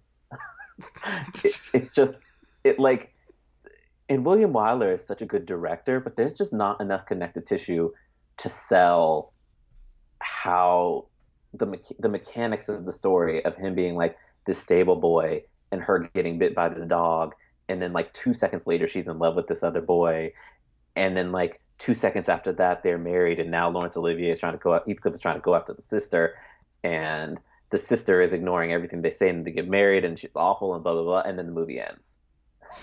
It's like where is like, and this is probably a byproduct of the time it was filmed, but just like the connective tissue from moment to moment in this like long arc of these two people who just cannot be together is just not there. But Lawrence, like I said, Lawrence and Geraldine, great. They're really, really good. The story, it's just this like, it's like this was the year of awful people in movies. Awful characters. Yep. And there really is a fine line between being awful and enjoyable as an audience member and awful and just awful. And in Wuthering Heights is more on that latter side to me. Wow. My good friend Go off. Kristen. I mean, Kristen. Listen, Kristen is one of my good friends. And she is this Kristen Lopez? Yeah, Kristen Lopez, and she yeah hates Gone with the Wind, and I hate Wuthering Heights, and so it's a good balance. Oh, okay. Yeah. Very good. Well, I mean, I understand what you're saying here. I will just say that the film takes out a lot. It takes out so much from the novel. Like, yes. It just doesn't even adapt literally half of the story. Like, it literally cuts out half of the chapters of the book. And you do, I agree, feel that. Tragic love stories are very much my jam. So that is very much kind of what this is. And I agree with you that Laurence Olivier is very good here. He's also very gorgeous at the beginning of this film, I will say. It's a very expressive role and a performance, and you really see his desperation, and I think he pulls that off very well. We have Merle Oberon here, and she is fine as Kathy. Apparently the production was very fraught with Laurence Olivier and Merle Oberon just basically hating each other. And Olivier also hating William Wyler. So that's always fun. Yeah. To have everyone hating each other on set. And you definitely feel the hate between the two characters. Like, their anger towards each other, I believed. It was just the love aspect. That connective tissue wasn't necessarily there. And it is interesting to see, like, now we think of Laurence Olivier as, like, I mean, even then, like, preeminent Shakespeare interpreter, right? Mm-hmm. Like, even now, like, Kenneth Branagh maybe is the only person that we even think about when it comes to Shakespeare acting. And, like, Laurence Olivier's ghost is still around here in our faces. Yep. So it's interesting to see him in a part like this that's not Shakespeare, still very high drama, but not, he's a little more controlled in this. Mm-hmm. And I was really impressed by that, because I tend to think of him as such an uber expressive, like, understanding every single part of his body. Like, when it moves, there's, like, intention, ridiculous though it sometimes can get, but, like, there's an intention to all of that. So it's interesting to see him play this more reserved, suave, like, really angry guy. Yeah, I think that's really what works for me here, that makes the film work for me, even though I sort of agree that the love story at the center is just not very well developed. I just think I believe his performance so much that I just was kind of wrapped up in that, and that's probably why I had more of a positive experience watching it. But I know that the ending was also just, like, the final sequence of the two of them holding hands, even though they're, like, ghosts now, walking on the beach. That was very much inserted after the fact by the producer, Samuel Goldwyn, who was like, we need a happier ending here. And so that's why that's the way it is. Anyway, I don't know. I mean, you definitely get the sense that there's a lot of, you feel like a heightened emotion, I think, on the set here watching it. So I think the behind the scenes angle there makes a lot of sense reading it. Yeah. It definitely has a feeling of people who don't like each other trying to make a movie. Yeah. So this is from Kat. Do you think Merle Oberon should have been nominated for Wuthering Heights? And what kept her out? No. Terrence is like, next question. So, no. What kept her... I mean, this is just if Jean Arthur didn't get in for the movie Merle we think was number 2, then Merle was not even on the radar. Yeah. And again, it's a tough lineup to crack. Or for Best Actress. We got Vivien Leigh, Bette Davis, Irene Dunne, Greta Garbo, and Greer Garson as the ingenue, basically. So Yeah. I don't know. The competition kept her out. How about that? Okay. Well, let's move on to some of her competition here. Dark Victory. So here we are talking about Bette Davis again. To reiterate what I said on the 1940 episode, truly having the best career of any actress in this time period. Yeah. And Dark Victory is all about her as a rich socialite who is living her best life. But there is a accident. She gets into an accident. She goes to the doctor, discovers that she has a malignant brain tumor. And she undergoes surgery, and it turns out she won't be able to really recover. She only has a year or so to live, but then the people around her just agree to not tell her, just to let her have some, I don't know, I guess just blissful ignorance in her final months. Very earnest and sentimental film, but Bette Davis completely shines here. Just her face is iconic for a reason. She is able to suggest so much just with a look, and the final stretch of the film where things are really going downhill for her and she is losing her eyesight and she's just trying to accept what's happened is very heart-wrenching. Yeah.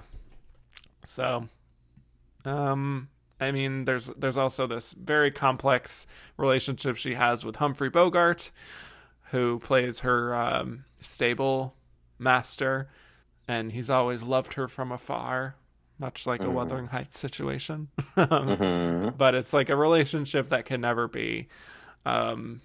She has a best friend played by Geraldine Fitzgerald, who is having quite a year. Yeah. And so definitely an essential film for Bette Davis fans. And from what I've read, the results of the Oscars that were leaked to the press said, if you can believe it, that she came very, very close, like within a few votes of beating Vivien Leigh. Wow. And that would have been her third. Yes. At that point. And her second in a row. Yeah. Yeah. Crazy. Just the respect she had, the popularity she had was unrivaled. So, yeah, that's Dark Victory. Let's see. We've got we've still got 3 more. Okay. Let's go through the rest of these real quick. We're approaching 2 hours. This always happens. Okay. This is what we come to listen to this podcast. We want you to go on to talk about. Okay, well that's very nice. Thank you. Yeah. Let's talk about Of Mice and Men. Speaking of adaptations that you might read in English class. This is a adaptation of John Steinbeck novel. And I think people know the story. It's another one of those that people tend to know the story of, George and Lenny, and them wanting a farm together. And it's just very tragic. Tragedy ensues. And Burgess Meredith and Lon Chaney Jr. are playing the 2 leads here. They're both very strong, very lived in, and I think probably both of them had a better chance of maybe cracking Best Actor than John Wayne. So, yes. Especially Lon Chaney Jr. as Lenny, I think, is fantastic. I don't know if it stands out as far as filmmaking wise compared to a lot of these others, but it's very faithful adaptation. It is kind of good at kind of the moody, dark atmosphere of the story, and obviously this story's been adapted numerous times on film for a reason, so the story is what it is, and it's still compelling, and it's very well made, even if it might not be like I'll be revisiting this one anytime soon, but still quite good. Things adapted from Steinbeck books are very tough to watch multiple times. Yes, exactly. This was from Gabriel Guarin. Do you think Of Mice and Men deserve more nominations than the ones it got? I guess Lon Chaney Jr. would have been nice to see, but that's such a great Best Actor lineup that I don't know. So no, I mean I'd say it's relatively fine with what it receives. Like I said, I'm not like the biggest fan of the film, so it got 5 nominations, and that's plenty. That's a lot. Yeah, for a small little film like that. Yeah. All right, let's get to Ninotchka. So, Greta Garbo, starring vehicle, and the big marketing hook of this was Garbo Laughs, which was like a takeoff on Garbo Talks when she was making her big transition to the talkies. So this is a romantic comedy where Greta Garbo is playing a very severe Russian woman, Ninotchka, the titular role. And she has to get these jewels of a duchess who has been exiled, and she meets the lover of the duchess, played by Melvin Douglas, and then he starts to really soften her quite a bit and get her to loosen up, I suppose. It all takes place in Paris, so it's like this big culture shock for her. I think it's a really fun movie, and I think Greta Garbo is fantastic at just modulating her performance here. She really maintains who she is, kind of like what I was saying with Jean Arthur. Like, even though she's going through these changes and becoming warmer, I think the subject matter is treated in a way that it isn't too outdated given the time period. You know, this whole idea of a very serious career woman falling in love, because she gets to, I think, maintain a level of respect and agency to her. So I really like this, and probably one of the more rewatchable, fun movies of this year. It's cute. I like it. This is one of the ones that I have not seen yet. It's like, I've heard Ninotchka since I was in like high school, right? Like that name and that movie, and I still have never seen it. So it really is always, a cute it'll little eternally movie. Be on the list, you know? Yes. This is from Mark Lamb, who said, "No one was going to beat Vivian Leigh, but would Garbo have had a chance in another year? I mean, probably. Sure. I think this is a very good lineup of best actresses, like I said, and that probably, I think a lot of actresses would have had a better chance in a year that did not have Vivian Leigh and Gone with the Wind. I mean, come on now." Yeah, it's really tough to beat the starring actor in the biggest movie of all time. Yeah, exactly. You know? So, just the unfortunate circumstance of coming out when a performance is in the mix there, that is just undeniable. Mm-hmm. Unfortunately, Greta Garbo did not win a competitive Oscar at any point, but she did get an honorary award. So, that's something. Yeah. All right, let's move on to our final film here, which is Love Affair. And for those of you who have seen Sleepless in Seattle, there's a few elements of Love Affair that had an inspiration on that film, because it was also remade into An Affair to Remember. It's featured in Sleepless in Seattle as kind of like this basis of like the two characters meeting at the Empire State Building. So Charles Boyer and Irene Dunne, they are engaged to different people, but then they fall in love, and they agree to meet in 6 months at the Empire State Building. Again, another cute romance film, more dramatic than Ninotchka, but still has a swoony appeal to it. I don't want to spoil too much about what happens at the end, but just a really solid romantic melodrama type of film, and I would say this is definitely on the weaker end of the Best Picture lineup for me. I don't find that it's like that special enough to quite crack this lineup, but both of the leads are really charming and they have really good chemistry. So it's fine. I'll allow it. Yes. So let's just get to these questions, and then we can move on to our Should Have Been a Contender segment. All right. This is from Lucino Biscianti. Irene Dunne, Deborah Kerr, and Meg Ryan. Who is the best in their variation of love affair? Oh, oof. Jesus. So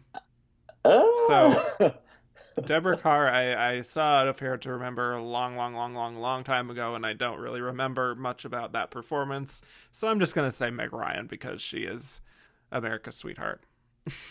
I'm gonna go Deborah Kerr. Okay, just to be opposite of you. Thank you.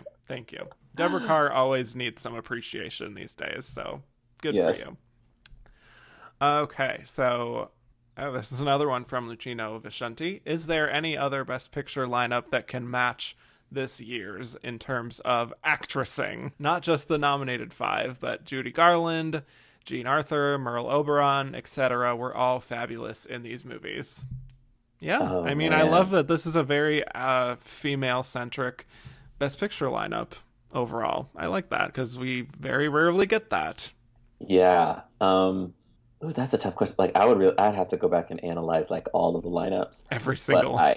Every single one because it's really hard. But I mean, I think this is, it's right top tier. Yeah. I'm just thinking, like, even in terms of recent years, I don't know how many there would be. Like, I mean, 2017 was sort of that with, like, Sally Hawkins with The Shape of Water, Frances McDormand. Yeah. I'm thinking, like... Margot Robbie was not... I, Tonya was not nominated, but that's very much actressing. Meryl Streep and then Saoirse Ronan. So, there's that. But... I'm thinking, like, 2009 immediately popped into mind. Like, that feels a little more split, but I'm like, Sandra Bullock got The Blind Side in the Best Picture. Yes, that happened. So, but not in terms of quality, top to bottom, probably not. Right. Mark Brinkerhoff, is this the finest Oscar lineup in history? Wow. I have not seen the Best Pictures, like all the nominees of the earlier years to 1939 yet. Mm-hmm. But this is definitely probably like top 3 or so of just top to bottom, mostly great movies that you can't really quibble with. Even if there's one or two that maybe you're like, it's still like such a diverse group of films that are doing different things. And so, yeah, one of the best. This is definitely probably to me the best of the decade in terms of lineups. Yes, that's definitely of the decade for sure. Overall is so hard because, a few years after this, they go to 5. Yeah, so it's hard to compare that.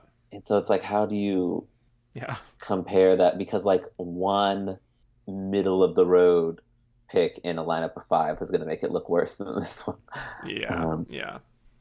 1975 tends to be the one that a lot of people cite, which is One Flew Over the Cuckoo's Nest and Nashville and Barry Lyndon and Jaws and Dog Day Afternoon. I mean, it's hard to compete with that. But in terms of a field of 10, I would say probably yes. So we'll say yes. Yeah. 79, Kramer versus Kramer. Yes. All that jazz, Apocalypse Now, Breaking Away, Norma Rae. That's a great lineup. That's a great lineup. Yeah. Yeah.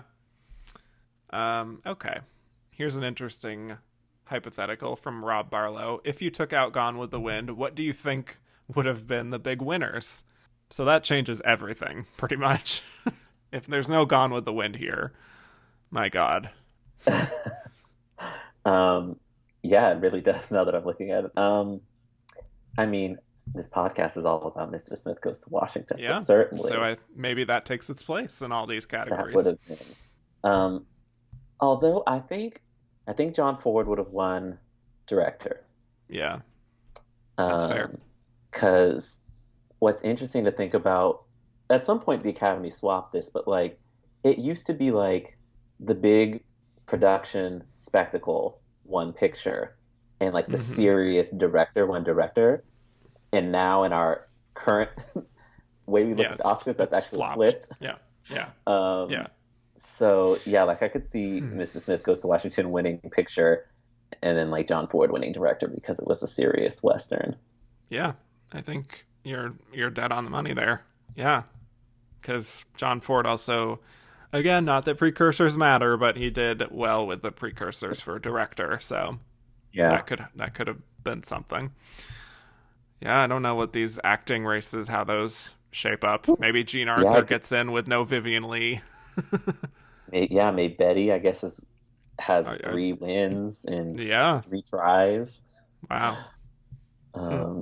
Yeah, this would be a whole... No idea what happens with supporting actress. No idea. But I do think Mr. Smith Goes to Washington probably would have won, and then just a few other wins there, but it wouldn't be as like a dominant sweep that Gone with the Wind did. Gone with the Wind wins like what, 10 Oscars? 8 Oscars. Yeah, 8 Still eight a competitive, sweep. and then got 2 additional Oscars on the night, honorary Oscars. So. Right. Okay. Andrew Carden says, who do you suspect was the distant runner-up to Vivien Leigh? Well, I don't know if I have to suspect, based on the Los Angeles Times reporting that it was Bette Davis. And apparently not so distant, which is right, exactly. I know. Think of what history would be if Vivien Leigh lost for Gone with the Wind. Oh my gosh. What is that? Yeah. Yeah. And then final question before we get to our next segment. The great Ahmad Khan says, if this were a 5-picture field, do you think Stagecoach and Wizard of Oz would have made it, or would they have been too genre for the Academy? I think Stagecoach would have made it. Yeah, Stagecoach makes the 5. I don't think Wizard of Oz makes the 5, unfortunately. Wizard of Oz makes the 5. I would honestly go with the films that got nominated for Best Director. Like, that is kind of an easy transition. Yeah. Because that would be Gone with the Wind, Goodbye Mr. Chips, Mr. Smith Goes to Washington, Stagecoach, and Wuthering Heights. Yeah. Maybe Wuthering Heights doesn't make it. Yeah, but I don't even know what replaces it. Yeah, I don't know what you put there. I think you're right. I think it was the director 5. Yeah. Yeah. This is like, what was the year with Precious? Was that 2009? Yes, that's exactly right. Yes, because it was Avatar and Hurt Locker. You look at that and you're like, and people are like, well, what would the 5 have been? It's like, well, pretty clear. Those movies, yes. Yeah, Avatar, Hurt Locker, Inglourious Basterds, Precious, and Up in the Air. Yeah, that would have been 5. That's what it was. Yeah. All right. Whew. We've been going for quite a while, but let's do our quick should have been a contender segment. These are any other films we think should have been more of a contender that weren't nominated for Best Picture. Terrence, do you have one at the top of your list? The Women. So I watched it for the first time this week. Okay. And I honestly cannot believe it's not in this lineup for Best Picture. Especially a lineup that celebrates women. Yeah. And I mean, like, I feel like all of those actresses might have cannibalized themselves in terms of who was the standout and who was going lead. Because you have, like, Joan Crawford is playing a supporting character, but, like, she would have died sooner. Lord knows she's not. But I was just amazed at, like, we're not that far removed from, like, talkies being invented in 1939. And there are 130 speaking parts. All women, often all at the same time. And so, like, I, like, scrolled down to the sound categories, and I was like, that to me would be, like, best sound recording, best sound mixing. Like, the overlapping dialogue, the rapid-fire nature of it, just everybody, getting to act and have a grand old time. To me, it feels weird that it's not more in these nominees. Just given the quotable nature of it and the enduring nature of that property. Yeah. And it was a big hit, Yeah. Yeah. I don't know. Well, it's juicy backstory, like that story I told about people knocking on the dressing room doors, like finding out that, like, they had to call all of those women to set at the same time, or else they would have gotten mad. Like, that's crazy. but also Love incredible. That. Yes, love that. And it's been remade. There was a recent one with in the 2000s or so with a bunch of different. Meg Ryan was in that one. Meg Ryan. Speaking of Meg Ryan, Annette Bening, Bette Midler, Deborah Messing, Eva Mendes, Jada Pinkett Smith. Jeez. Yeah, I haven't seen that one, but it's heard it's not very good. Well, the tough thing about it's a hard story to adapt. Yeah. Like, not the idea of like a whole bunch of women and what goes on in their lives, but like that particular storyline is really hard to bring into the 21st century because there's a whole plot line about women traveling to Reno to get divorced, like having to travel to Reno and stay there to get divorces. Yeah. And then it's like, what do you do with that nowadays, you know? Yeah, unless you just make it a period piece. Yeah. Yeah. So I want to talk about the rules of the game. That was going to be my number 2. Yes. So, Jean Renoir film that comes after The Grand Illusion, which was the first ever non-English language film nominated for Best Picture. So this is another French film. It was a complete disaster at the box office. And I am breaking the rules here just to be upfront with people because it could not have been a contender in 1939 because it didn't come out in the United States in 1939. But whatever. That's what the release date says. So I'm just going to talk about it here. That's when it came out in France.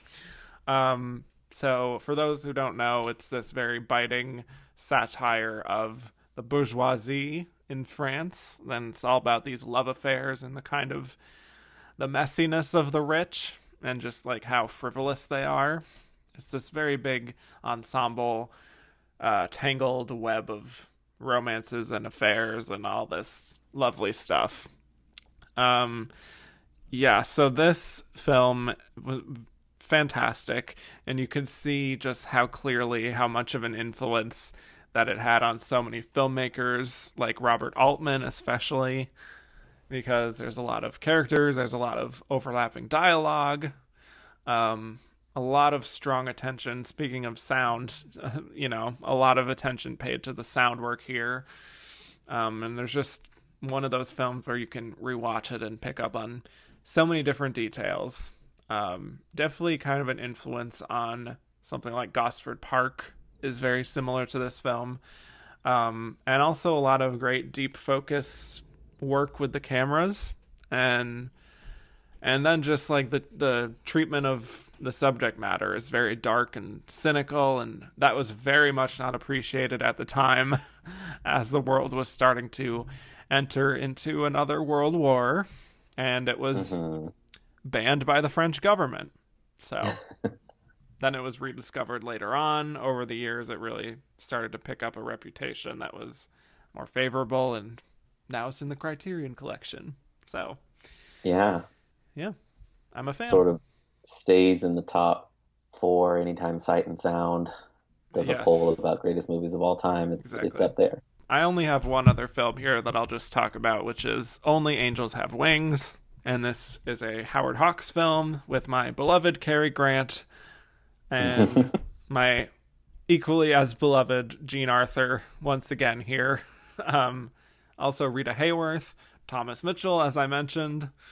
This is one where there's a lot of great aerial sequences with airplanes, and it's about Cary Grant as the manager of an airway company who is dealing with all these different pilots. Hijinks ensue. And the cast is great. Like I said, the action is really well captured because it's all practical and it feels very real and very dangerous. It only gets nominated for cinematography and for special effects, which are probably the best places for it to be rewarded. I think it probably should have gotten into film editing, maybe a performance or two. Like, hey, maybe Jean Arthur can get in for this one. That would have been nice. But really just a fun, charming film with stars that I love. So I have to mention it. Do you have any others that you want to mention here? You hit on the two that sort of immediately okay. come to mind. I think it's interesting, Young Mr. Lincoln.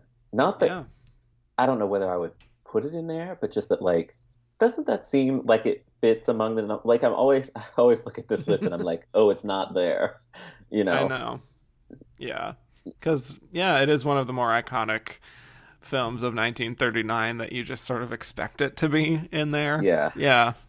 Obviously, with the subject matter that it covers, very much Oscar baity. Yeah, I think it only got one nomination, if I'm looking at, if Wikipedia has anything to go by. Yes, just for best original story. Yeah. Yeah, but Henry Ford, nothing.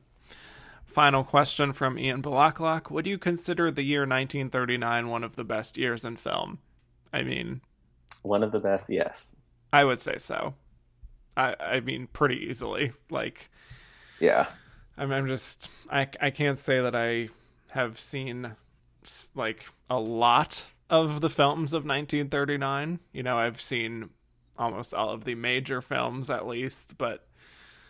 Yeah, I mean, it's a very clear example of Hollywood reaching its full potential, I think, and really excelling in all of these different kinds of genres so well. And obviously with Gone with the Wind and The Wizard of Oz as these two iconic color films that have endured. But there are so many others beyond that when you look past that, like Stagecoach. I think Dark Victory is fantastic. I think... Ninotchka is really fun, and even Goodbye Mr. Chips and like Of Mice and Men certainly have their charms to them, and so definitely one of the best. Yeah, I think this year it's great that like Oscar and what we consider the good movies of the year aligned. Right, because we don't always get that. No, you get something like 2011 is one that immediately pops into my mind, where I'm like, to me, that's one of the greatest film years of all time. And like, you wouldn't know it from looking at those Oscars. You surely would not. Yeah. And this is coming from somebody who loves the artist, you know, but like, where was the separation? You know, things like that. This year didn't really miss. If it was a good movie, and it made a lot of money, they recognized it. Yeah. Yeah. So there you go. This was a very supersized episode for a supersized year. So when we come back, we'll be delivering our verdict as to whether we think Gone with the Wind deserved Best Picture, or if Mr. Smith Goes to Washington deserved it more. It is with the knowledge that this entire nation will stand and salute the presentation of this plaque that I present the Academy Award for the best performance of an actress in supporting roles during 1939 to Hattie McDaniel.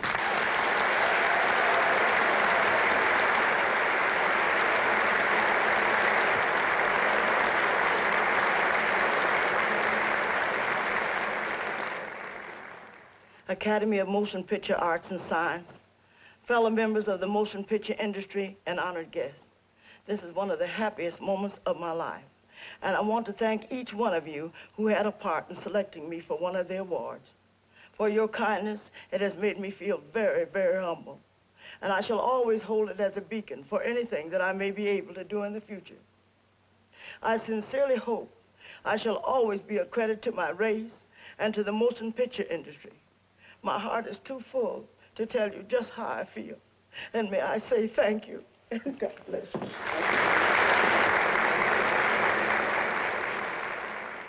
And we're back. So now we'll be delivering our verdict as to whether we think Gone with the Wind deserved Best Picture, or if Mr. Smith Goes to Washington deserved it more. Terence Johnson, what is your verdict? Mr. Smith Goes to Washington is a very good movie, but Gone with the Wind is is the correct winner. Yeah, this is a hard one for me because this is a case of like, I cannot deny the power of Gone with the Wind, but there are just these little things for me with that film that are hard to look past sometimes, including the runtime, which I do think it is a little too long. Just saying. I mean, I get it. It's very long, yes. But like, I feel like some of the second half could have been more concise, let's just say.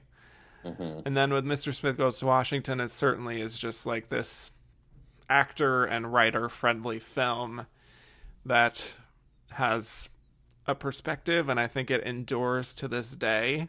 But even if maybe I would want to rewatch Mr. Smith Goes to Washington more than I would want to rewatch Gone with the Wind for a few reasons, I just can't say that Gone with the Wind didn't deserve it.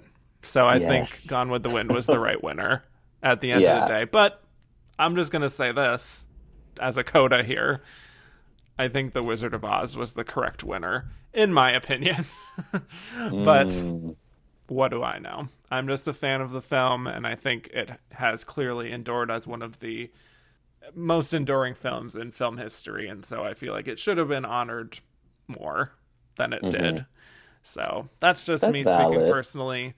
I mean, I can't look past Gone with the Wind, just like Academy voters in 1939. So there you go. Thank you so much, Terrence, for joining me on this long journey. I really appreciate it. Thank you for taking the time. Yeah, thank you for having me. This is one of my favorite years in film, and so it was great to get to talk about it with you on your podcast. Yes, I'm glad I could finally get you on the show, and you're more than welcome back. So thank you so much. Tell the people where they can find more from you on the internet. You can find me writing film reviews and TV reviews at lenoirauteur.net. That's LENOIRAUTEUR.net. And I'm at Terence B. Johnson on Twitter and Instagram. That's Terence with one R, no A. And yeah, that's where you can find me. Yes. And you can find me on Twitter at Kevin_Jacobson. The show is at Oscar Runner Up. Rate, review, and subscribe on whatever podcast platform you found this on. And if you want to hear more Oscar nonsense, go to patreon.com/andtherunnerup to hear bonus episodes. So, once again, thank you, Terrence. Thank you. And I will bid you all adieu.